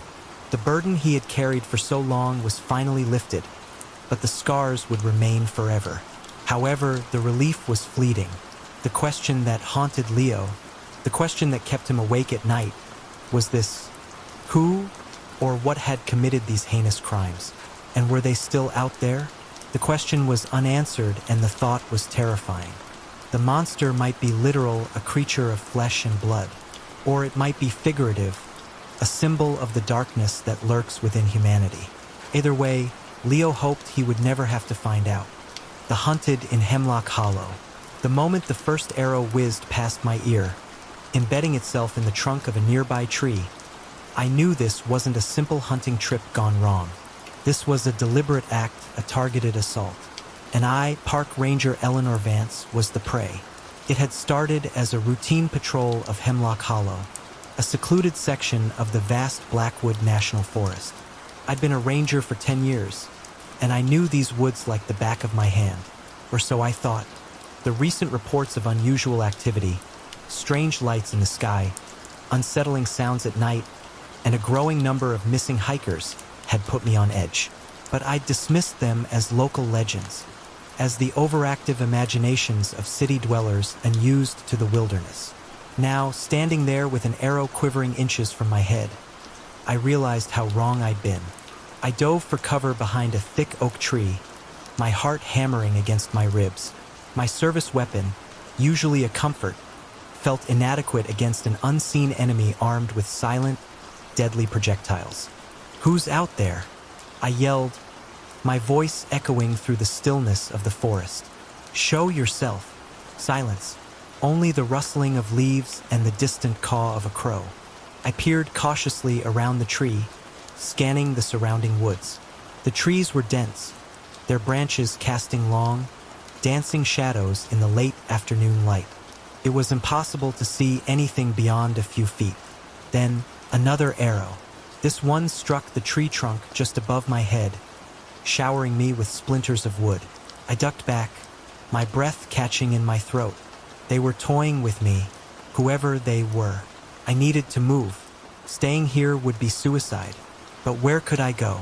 The nearest ranger station was miles away, and my radio, frustratingly, had no signal this deep in the hollow. I decided to follow the creek. It flowed downhill towards the main park road. It was a long shot, but it was my best chance of escaping this unseen assailant. I crept along the creek bed, keeping low to the ground, my senses on high alert. Every snapping twig, every rustle of leaves, sent a jolt of fear through me. The forest, usually a place of peace and tranquility, had become a hunting ground, and I was the quarry. I don't know how long I moved, my progress slow and painstaking. The sun began to set, casting an eerie, orange glow through the trees. The shadows deepened, making it even harder to see. Then I heard it, a faint sound, like the snapping of a twig, coming from behind me. I spun around, my weapon raised, my finger on the trigger. But there was nothing there, just the trees, the shadows, and the unsettling silence. I was starting to doubt myself. Was I imagining things? Was this all just stress, the result of the recent reports and my own growing unease? Then I saw it, a flicker of movement in the periphery of my vision, a figure darting between the trees, too quick to be an animal.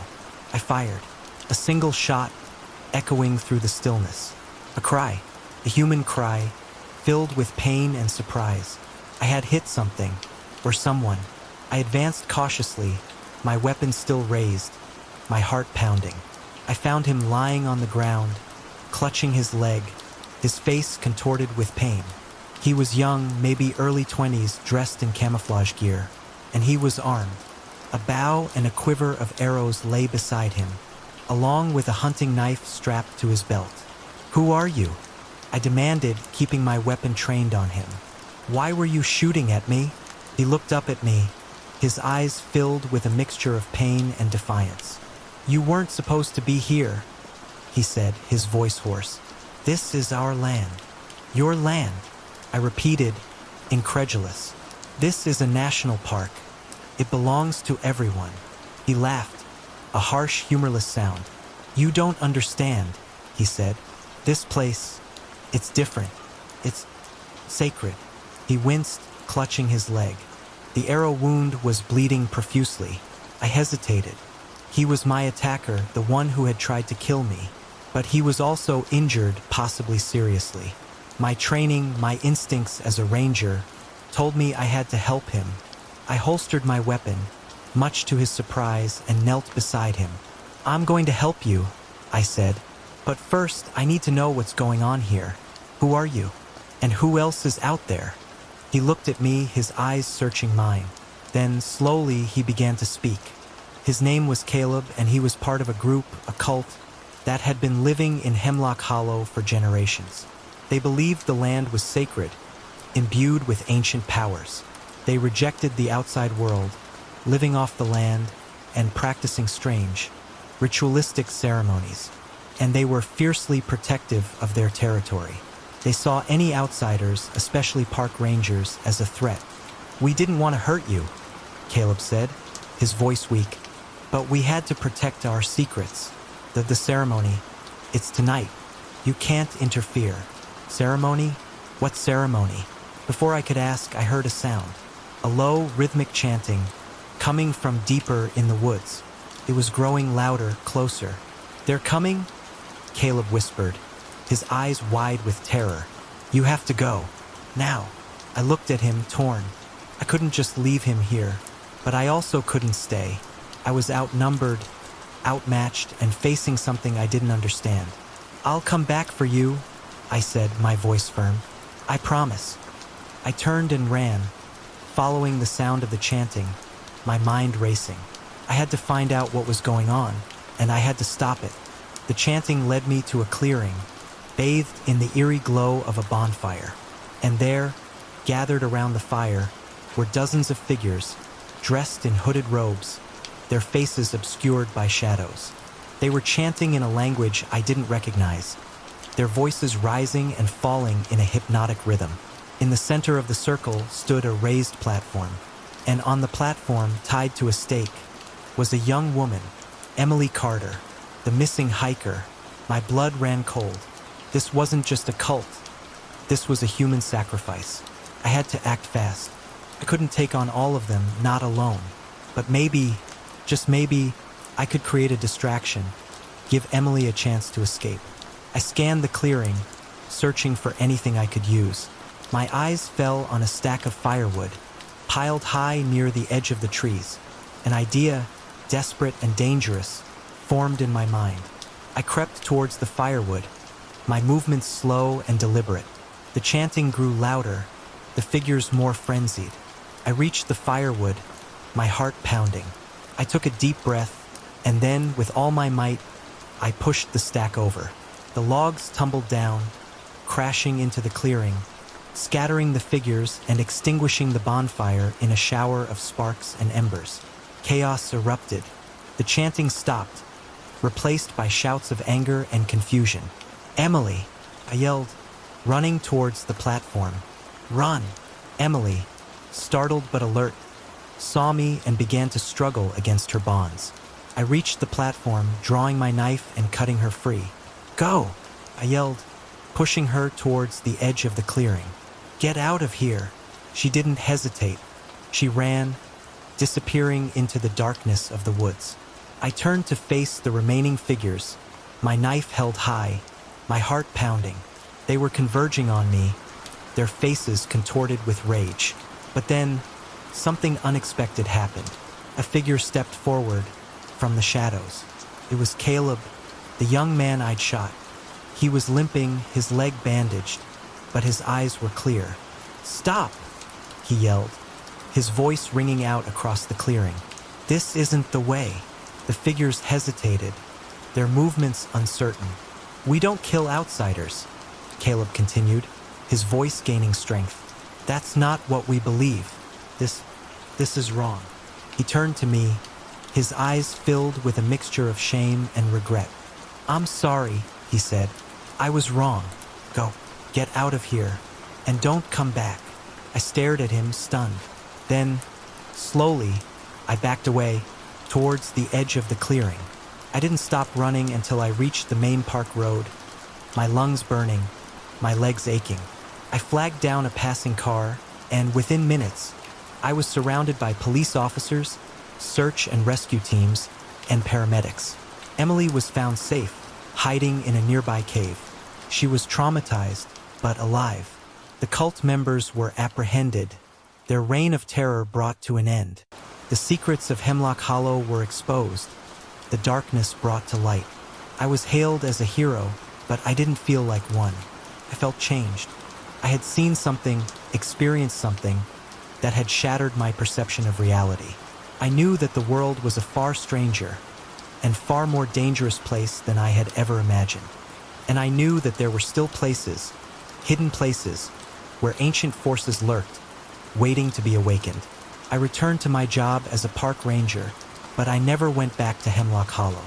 Some places, I realized, are best left undisturbed, their secrets buried deep beneath the earth, where they belong. But I always check for unmarked paths and trails. You never know what is out there. The Happiness Corporation.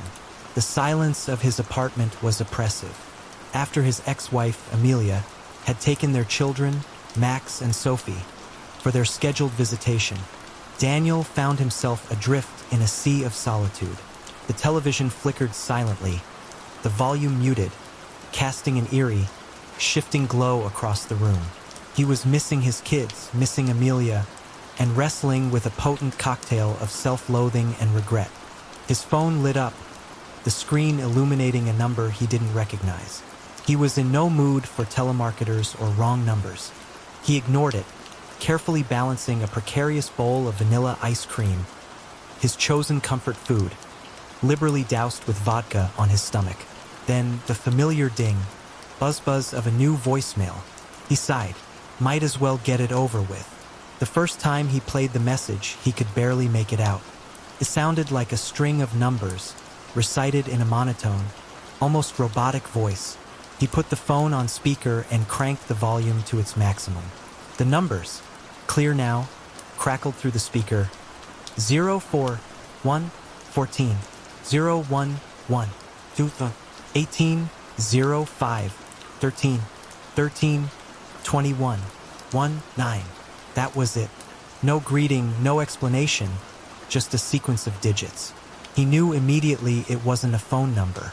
Too many digits, and the deliberate spacing between them suggested something else entirely. He tried to return to his low-effort binge-watching, the subtitles flickering across the screen, largely ignored. But the numbers, like a persistent earworm, burrowed into his brain. Hours later, unable to shake the unsettling feeling, he decided to call the number back. It had a local area code, which piqued his curiosity. He dialed. It rang and rang and rang so long that he was about to hang up, assuming it would go to voicemail. Then a click. The line was open, but there was only silence, punctuated by a faint, almost imperceptible murmur of static. "Hello," Daniel said, his voice hesitant. "Someone left a message from this number." It was just numbers. Not a phone number, just, I don't know what it was. He could hear breathing now, faint but distinct, on the other end of the line. "Hello?" he repeated. Click. They hung up. Brief but bothersome. He didn't have much time to dwell on it, though, because within 10 minutes, his phone rang again. It was the same number. He answered immediately, a flicker of annoyance replacing his initial apprehension. Before he could say anything, the caller hung up again. Okay, this was getting weird. Another 10 minutes, another call. Same result. As soon as he said hello, the connection was severed. He didn't answer the next call, letting it go to voicemail. He was in the restroom, his hands still damp, when he heard the ding, buzz signaling a new message. He picked up his phone, expecting another string of cryptic numbers. Instead, he heard a man's voice, warm and conversational, but utterly unfamiliar. "Hey, what's the strangest thing you've ever seen at a museum? Went to that carnival museum today, you know the one? I saw a costume that reminded me of you. .1. It got me thinking. Anyway, don't want to talk your ear off. Sherry and the kids send their best. We are doing great, and everyone's happy. Can't wait to see you. Carnival Museum?" Daniel racked his brain. He'd been to a few parades in New Orleans and elsewhere, but he couldn't recall ever visiting a carnival museum. He must have been mistaken for someone else. Or was he? The wordless calls, followed by this strangely personal message, suggested something more calculated, more unsettling. He glanced around his dimly lit apartment, a chill creeping up his spine. Another 10 minutes. Another call, another voicemail. "You won't believe what happened today," the same man's voice said, a hint of amusement in his tone. "JJ, you know, Joey Jr., fell from a tree and broke some stuff. I told that boy about climbing them trees. But get this, that's not even the most unbelievable part. We didn't need to see a doctor. Just gave him some of that ice cream and he was right as rain. Walking just fine now. There's a little hitch in his step, but it's the kind of thing too that adds character. We played some family games, and before you know it, things were back to normal. Ah, there I go again. I'm for sure talking your ear off, and I know we'll be seeing each other very soon. We three are doing great, though, and everyone's happy." This was getting ridiculous. Daniel tried to dissect his past, searching his memory for anyone who might fit this bizarre scenario. Even if this was someone he knew, there was no way he was planning on meeting them, as the messages so insistently suggested. He called the number back again, determined to put an end to this charade. "Hey, don't hang up," he said, his voice sharper this time. "I don't know you or your family. You've got me confused with someone else." Click. At least he'd managed to get a few sentences in before they terminated the call. The messages continued, arriving with a chilling regularity, roughly every 10 minutes, like clockwork that someone had bashed repeatedly with a hammer. Each time he answered, the call was immediately disconnected. Each voicemail detailed some new, mundane event in the lives of this phantom family. Abigail getting scraped up chasing after cars, Joey Jr. attempting to eat a cockroach, Rebecca undergoing a messy wisdom tooth extraction, the family going shopping for secondhand clothes, so fresh they might have been pulled straight from the backs of others. Even though the messages were spaced out at 10-minute intervals, the man seemed to be describing events spanning days, weeks, even months. And another strange, recurring detail. Near the end of each message, the man would conclude with the same unnerving phrase, "We're doing great, and everyone's happy." The constant barrage of messages began to eat into his sleep, eroding his patience and replacing it with a growing sense of dread. He was scared, but he was also furious. He called their number again, his voice tight with anger. "I don't want to hear how great you're doing," he shouted into the phone. "And how happy you are. Do you hear me? No more voicemails. Heavy, labored breathing on the other end of the line, seemingly from more than one person. Then, a voice, soft and unsettlingly calm. I'll ask your forgiveness for not going about this earlier. I'm kind of an old soul, at least when it comes to things like technology. For Daniel, finally fed up, decided to do some digging. He put his phone on silent and searched the phone number online, hoping to find some information about scammers or prank callers. He found nothing directly related to scams, but the number was connected to a company with locations all across the country. The company's name included the word happiness. There wasn't much information available online, either on the official website or elsewhere. The website featured some unsettling images, oozing with artificial cheerfulness and bright, monochromatic colors. The About section was vague and ambiguous, making it unclear whether it was a pharmaceutical company, a wellness center, or something else entirely. While he was searching, a backlog of voicemails had accumulated on his phone. He'd put it on silent mode, but the notifications were still piling up. Glancing out the window, he noticed the soft, pre-dawn light painting the sky in bands of blue, red, and yellow. The yellow, in particular, spilled around the trees like a broken, uncooked Easter egg, reminding him of the last Easter he had spent with his family. The argument with Amelia about using real eggs, the children's tears, the canceled Easter egg hunt, it all came flooding back, a stark reminder of the fractured state of his life. His mind, perhaps influenced by the relentless barrage of voicemails from Joey Sr., Family Man of the Year, was fixated on family. His phone ding, buzzed again. Another voicemail. He knew he should be getting ready for work, but the events of the night had taken precedence. He had to deal with this, whatever this was. He showered and dressed, his movements mechanical. As soon as he opened his front door, he saw them.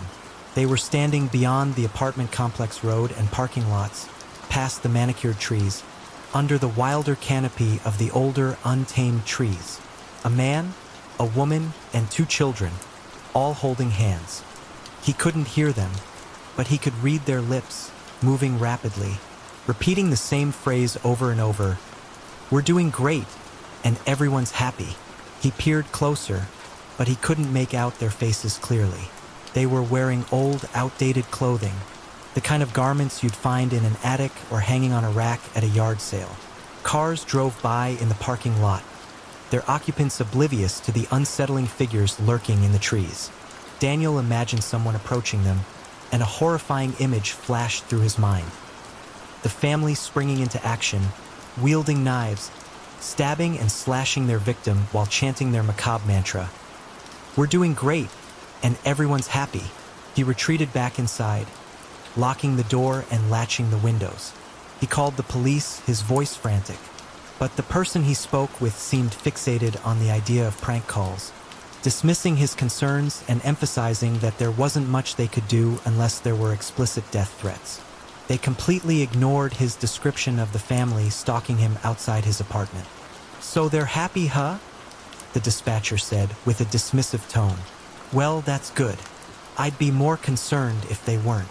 They advised him to simply block the number, but Daniel was afraid. He feared that blocking the number would escalate the situation, that the happy family would resort to more extreme measures. The police didn't even send anyone out to investigate. After speaking with the police, he discovered he'd received yet another voicemail. His mouth felt dry, his hands clammy. He played it back. Hey, still waiting on you, the man's voice said, a subtle shift in tone, a hint of menace creeping in. If you want to go ahead over to the address, redacted, you'd meet us there. Then you'd be the one waiting. We can catch up there. Good things are on the horizon. We are doing great, and everyone's happy. The address. He recognized it. He pulled up his browser history to confirm. It was the closest location of the Happiness Company, the company associated with the phone number that had been relentlessly calling him. And what about the original string of numbers, the very first message he had received? What did they mean? As he wrote all of this down, a decision weighed heavily on him. He wasn't sure how much time he had left. The last message felt particularly threatening, the emphasis on certain words, the subtle shift in tone, and, disturbingly, he hadn't received a single voicemail since that last one. He didn't know what that meant. He considered going to work, hoping to distract himself, to pretend that none of this was happening. Maybe he could sleep at the office, avoid returning to his apartment. But he was terrified that if he didn't go to the address specified in the last message, the happy family would do something drastic. There was one more thing, something he hadn't mentioned yet. As he'd been frantically typing, trying to document everything, he'd periodically glanced out the window near his front door. They were still out there, the family, most of the time holding hands, their mouths moving rapidly. But sometimes there was something else. A shape, a tall, shadowy figure that moved occasionally in the trees, beyond the parking lots. Its limbs seemed to stretch and contort like rubber, its head lolling back and forth as if trying to break free from its body. It was a grotesque, unsettling silhouette, a stark contrast to the happy family. And somehow Daniel knew it wasn't happy at all. It was the antithesis of happiness, a manifestation of something dark and malevolent. And it was waiting, the Mustang's secret. The 1964 Ford Mustang was more than just a car to Arthur. It was an extension of his soul, a gleaming, cherry-red embodiment of a bygone era. He had purchased it brand new, a splurge that had stretched his young budget to its limits, but he had never regretted it. The Mustang represented freedom, power, and the open road, all things Arthur deeply valued. He treated the car with a reverence bordering on obsession, meticulously maintaining it, polishing it until it shone like a mirror, and performing most of the mechanical work himself. He rarely allowed anyone else to even touch it, let alone drive it. Arthur was a man of particular habits, a creature of routine and order. His grandson, 20-year-old Samuel, affectionately referred to him as eccentric, though peculiar might have been a more accurate descriptor. Arthur had a specific way of doing everything, a rigid adherence to rituals and methods that often baffled those around him. He believed, for instance, that the only proper way to brush one's teeth was to squeeze the toothpaste directly into the mouth before applying the brush. He had once insisted that the only cure for hiccups was to swallow a teaspoon of honey and then jump up and down 10 times. And then there was the basement. Arthur adamantly refused to allow anyone to enter the basement of his home, claiming that it would let the sand out. Samuel had never understood this, and Arthur had never offered a coherent explanation. It was just one of his many quirks. Another was his intense dislike of the song Under the Boardwalk. He loathed it with a passion that defied logic, banning any mention of it in his presence. The mere suggestion of the melody could send him into a sputtering rage. So, it came as a profound shock to Samuel when Arthur, one bright Saturday morning, offered him the keys to the Mustang. Samuel had come to visit, intending to help his grandfather with some chores around the house. Arthur was getting older, his movements slower and less steady, and Samuel felt a responsibility to assist him. When Samuel arrived, Arthur greeted him at the door, still in his dressing gown. He invited Samuel inside, asking him to wait in the kitchen while he finished getting ready. "It'll just be 10 minutes or so," Arthur said, his eyes twinkling. Samuel made his way to the kitchen and sat down at the large, sturdy wooden table. The chairs were notoriously uncomfortable, hard and unyielding, a testament to Arthur's preference for practicality over comfort. He picked up the previous day's newspaper, idly skimming the headlines. "Farmer claims Bigfoot sighting on Shepherd's Road," one headline proclaimed. Another article detailed the disappearance of Sandy Gallagher, a woman who had vanished without a trace over 40 years ago. He was halfway through an article about a local hitchhiker killer when Arthur entered the kitchen, now dressed in his usual attire, worn trousers, a faded green shirt, and a woolen vest that seemed perpetually out of season. Arthur held up his hand, a set of keys dangling from his fingers. "Today's your lucky day, champ," he said, a mischievous grin spreading across his face. "You get to drive the old girl." Samuel was stunned. He stared at his grandfather, speechless. Had he heard correctly? Arthur, the man who guarded the Mustang like a precious jewel, was actually allowing him to drive it? Arthur walked closer and pressed the keys into Samuel's palm.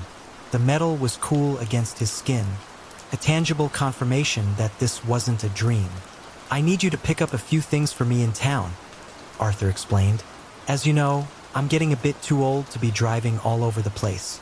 Besides, it's about time you got some practice driving the Ford. You know, just in case someone leaves you one in their will." He winked, a playful glint in his eye. Samuel couldn't believe it. He was inheriting the Mustang, the car. His mind reeled. Arthur, seeing Samuel's stunned expression, chuckled. "Of course, you didn't hear that from me," he said. "And naturally, I'll need to give you a few instructions before you set off." The next hour and a half was a crash course in the intricacies of driving the Mustang Arthur style. Samuel learned that he should only adjust the mirrors while wearing gloves, to avoid leaving unsightly fingerprints. He was instructed to use the windshield wipers only in emergencies, as they tended to leave streaks, and he was informed that the old AM radio was permanently out of order, which, according to Arthur, was a blessing in disguise, as listening to the radio while driving was a grave distraction.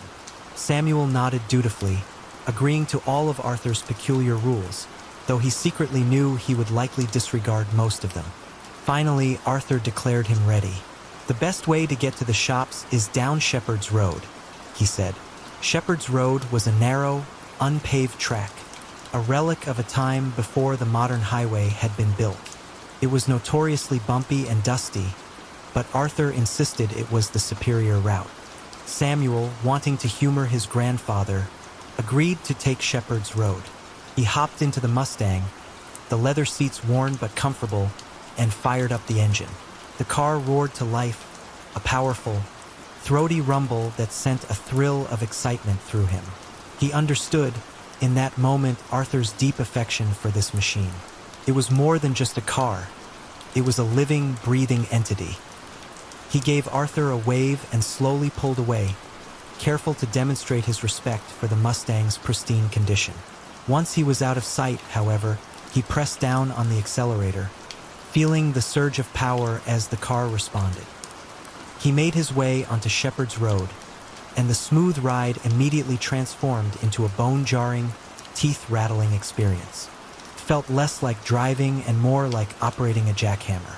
He considered turning around and taking the highway, but he knew Arthur would be able to tell. The highway would leave the car spotless.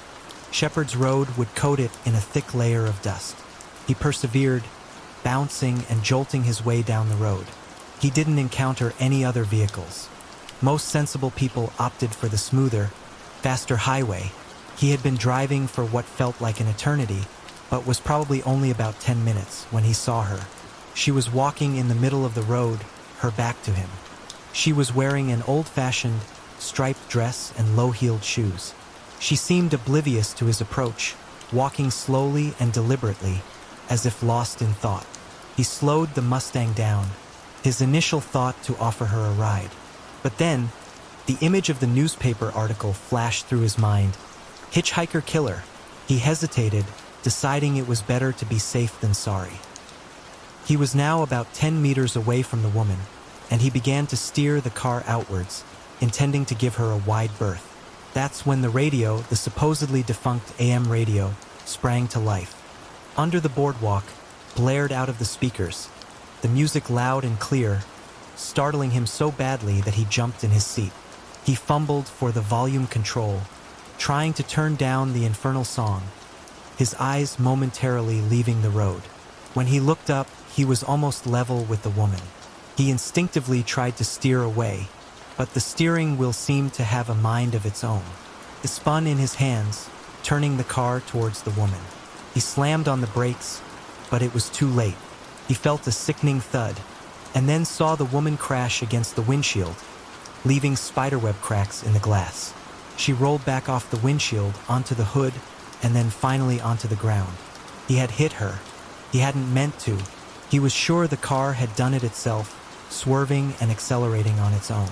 But he was the one driving, the one responsible. He sat there, frozen, unsure of what to do.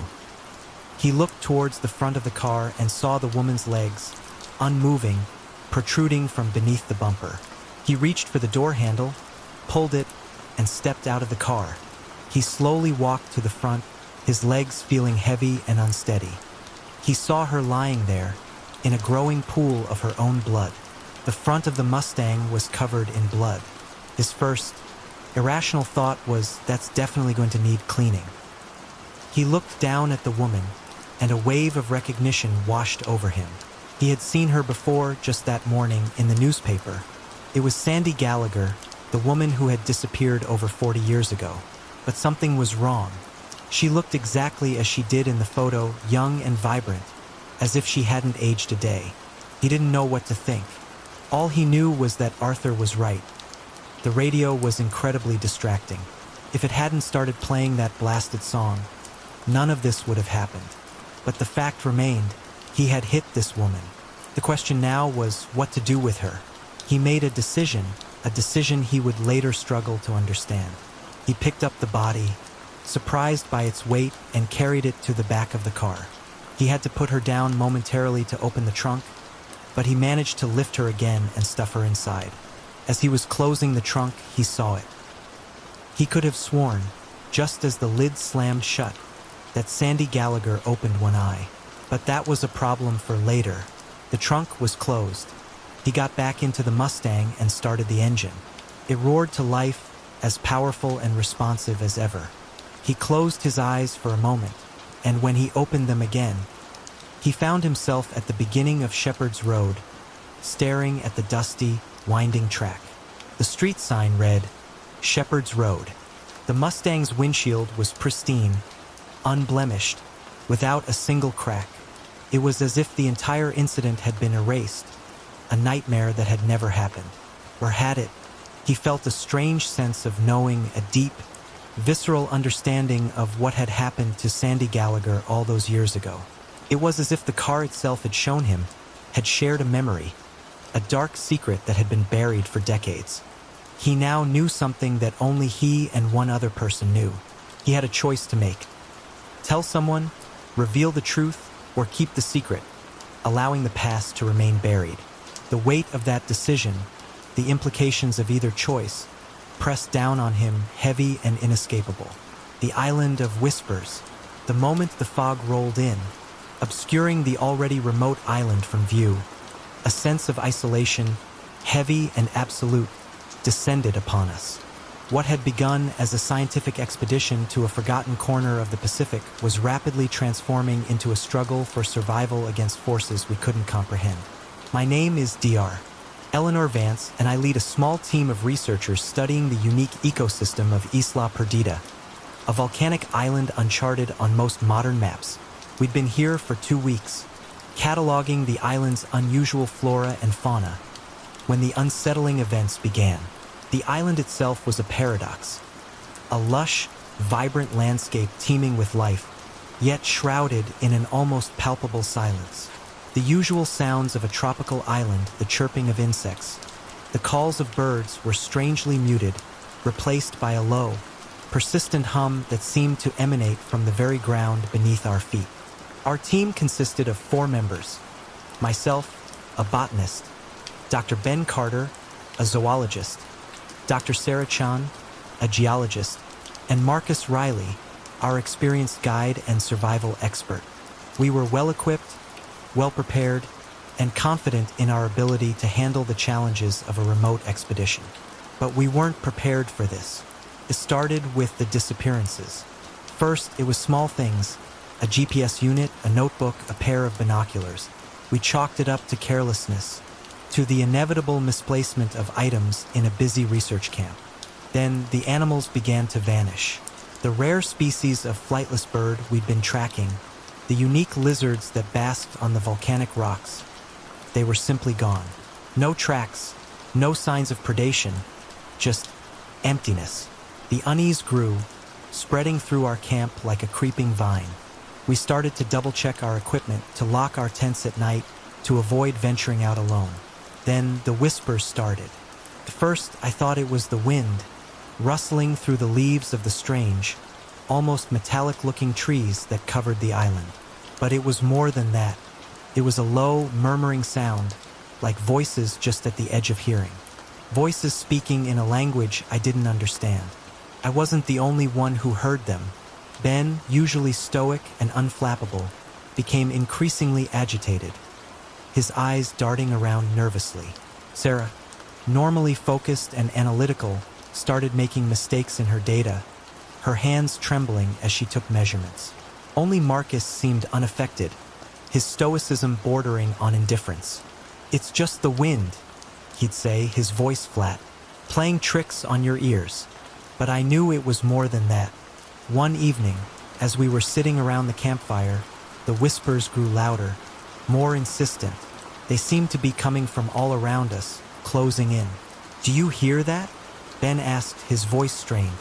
"It's just the wind," Marcus repeated, but his eyes betrayed a flicker of unease. Suddenly, Sarah screamed. She pointed towards the edge of the clearing, her face pale with terror. "There! I saw something in the trees." We all jumped up, our flashlights cutting through the darkness. But there was nothing there, just the trees, their branches swaying gently in the breeze. I don't know what I saw," Sarah stammered, her voice shaking. It was tall and thin, and it moved so fast. We tried to calm her down, to reassure her that it was just her imagination. But I knew, deep down, that she had seen something real. That night I couldn't sleep. I lay awake in my tent, listening to the whispers, my heart pounding. I felt a growing sense of dread, a premonition of impending doom. The next morning, Marcus was gone. His tent was empty, his sleeping bag neatly rolled up, his belongings untouched. There was no note, no sign of a struggle, no indication of where he'd gone. He had simply vanished. Panic set in. We searched the island, calling out his name, but there was no response. Just the silence, the whispers, and the unsettling feeling of being watched. We were down to 3, and we were trapped. The island's radio, our only link to the outside world, had stopped working the day before. We were completely cut off.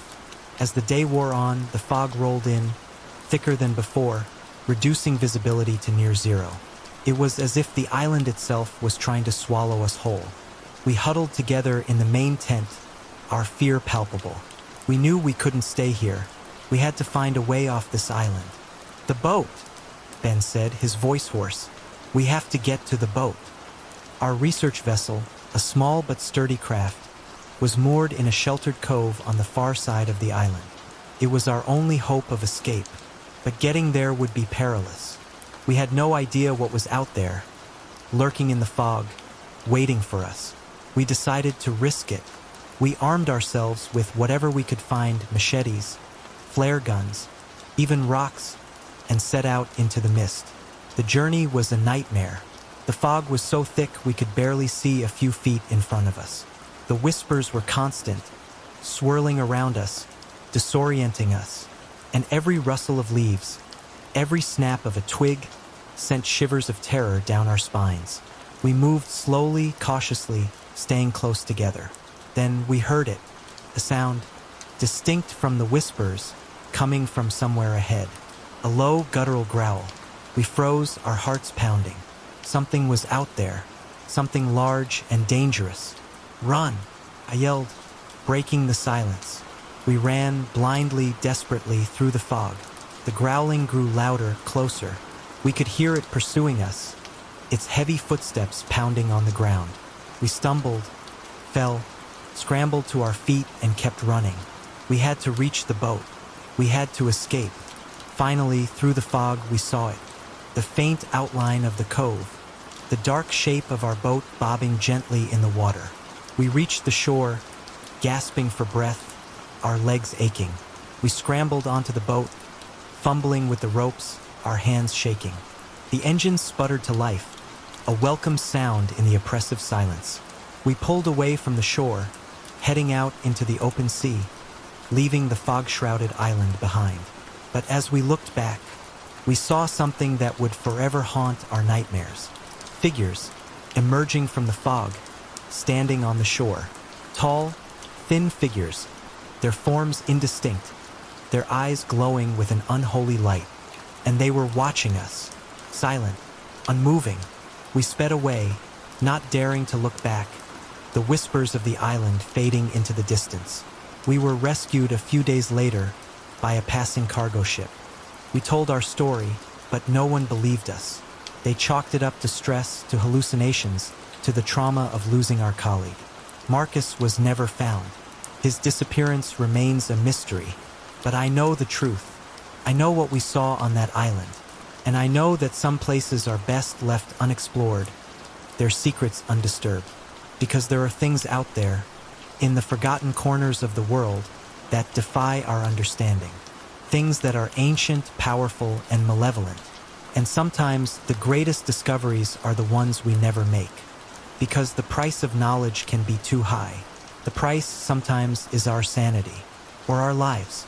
The island remains, waiting for the return of the fog and whispers, the glitch in time, the moment the clock on the wall stuttered, freezing at precisely 11:59 p.m. for an unervingly long interval. I knew something was profoundly wrong. It wasn't just a mechanical failure.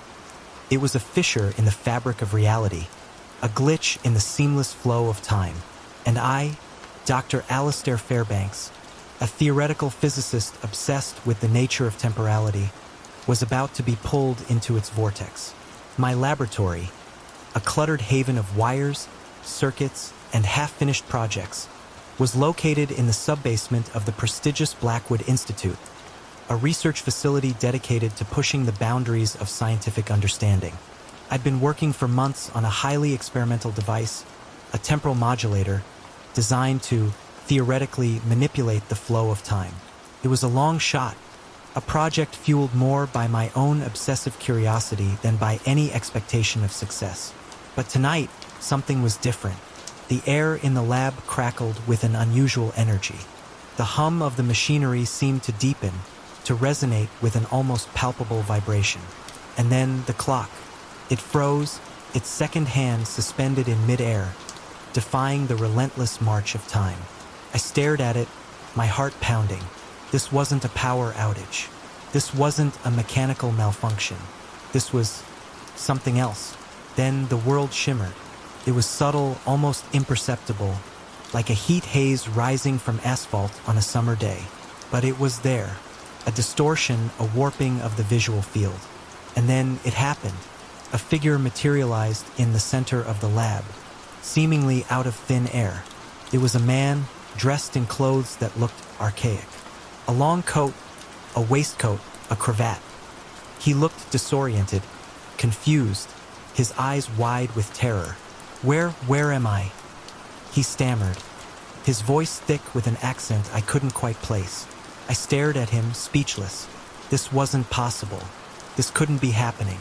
"Who are you?" I finally managed to ask, my voice trembling.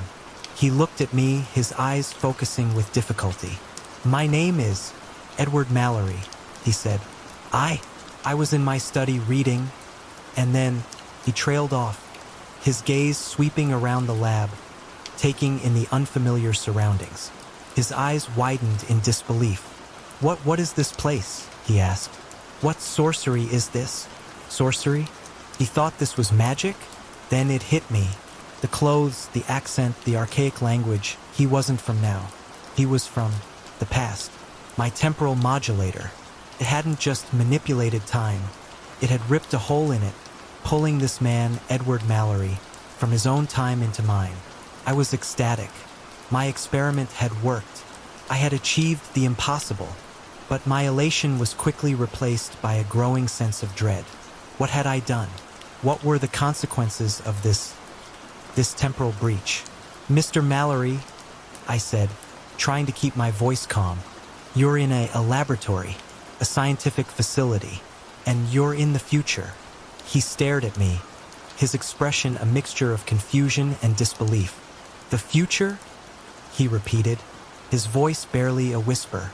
"But that's impossible," I explained as best I could, The nature of my work, the principles of temporal mechanics, the accidental activation of the modulator. He listened, his eyes wide, his face pale. "So, I am trapped?" he asked, his voice trembling. "Trapped in this future?" I hesitated. I didn't know. I hadn't anticipated this, hadn't considered the possibility of retrieving someone from the past. I don't know, I admitted. I need to study the situation, to understand what happened. But as I spoke, I noticed something else, something even more disturbing. The lab was changing. The walls seemed to be shifting subtly, almost imperceptibly. The equipment was flickering, the lights dimming and brightening erratically, and the air was growing colder. "What's happening?" Mallory asked, his voice rising in panic. I didn't have an answer, but I knew, with a growing sense of certainty, that this wasn't just a temporal displacement. This was something far more dangerous. Then I heard it, a sound, a low, rhythmic pulsing coming from everywhere. It was like the beating of a giant heart, a sound that resonated deep within my bones. And with the sound came the shadows. They began to creep across the walls, dark, amorphous shapes that seemed to defy the laws of physics. They moved with a fluid, unnatural grace, growing larger, darker, with each passing moment. What are those?" Mallory whispered, his eyes wide with terror. I didn't know, but I knew they were connected to the temporal breach, to the disruption I had caused. The shadows began to coalesce, to take form. They were tall and gaunt, their limbs elongated and distorted, their faces blank, featureless. I recognized them from the security camera feed, from the lighthouse, from Hemlock Hollow, from Millhaven, and from Crimson Woods. The faceless things. They were here. They were coming for us. "We need to get out of here," I said, my voice urgent. But as we turned to leave, we found our way blocked. The door, which had been firmly closed, was now gone, replaced by a solid wall. The lab was changing, reconfiguring itself around us.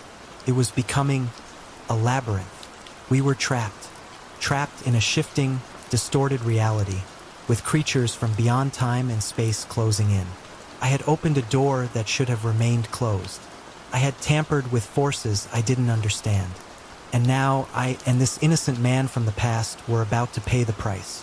The shadows advanced, their silent menace filling the lab. The pulsing sound grew louder, the air colder. I knew this was just the beginning of a nightmare that would stretch across time, across dimensions, a nightmare from which there might be no escape. The glitch in time had become a gateway, and the horrors on the other side were pouring through. The clock was no longer frozen. It was irrelevant.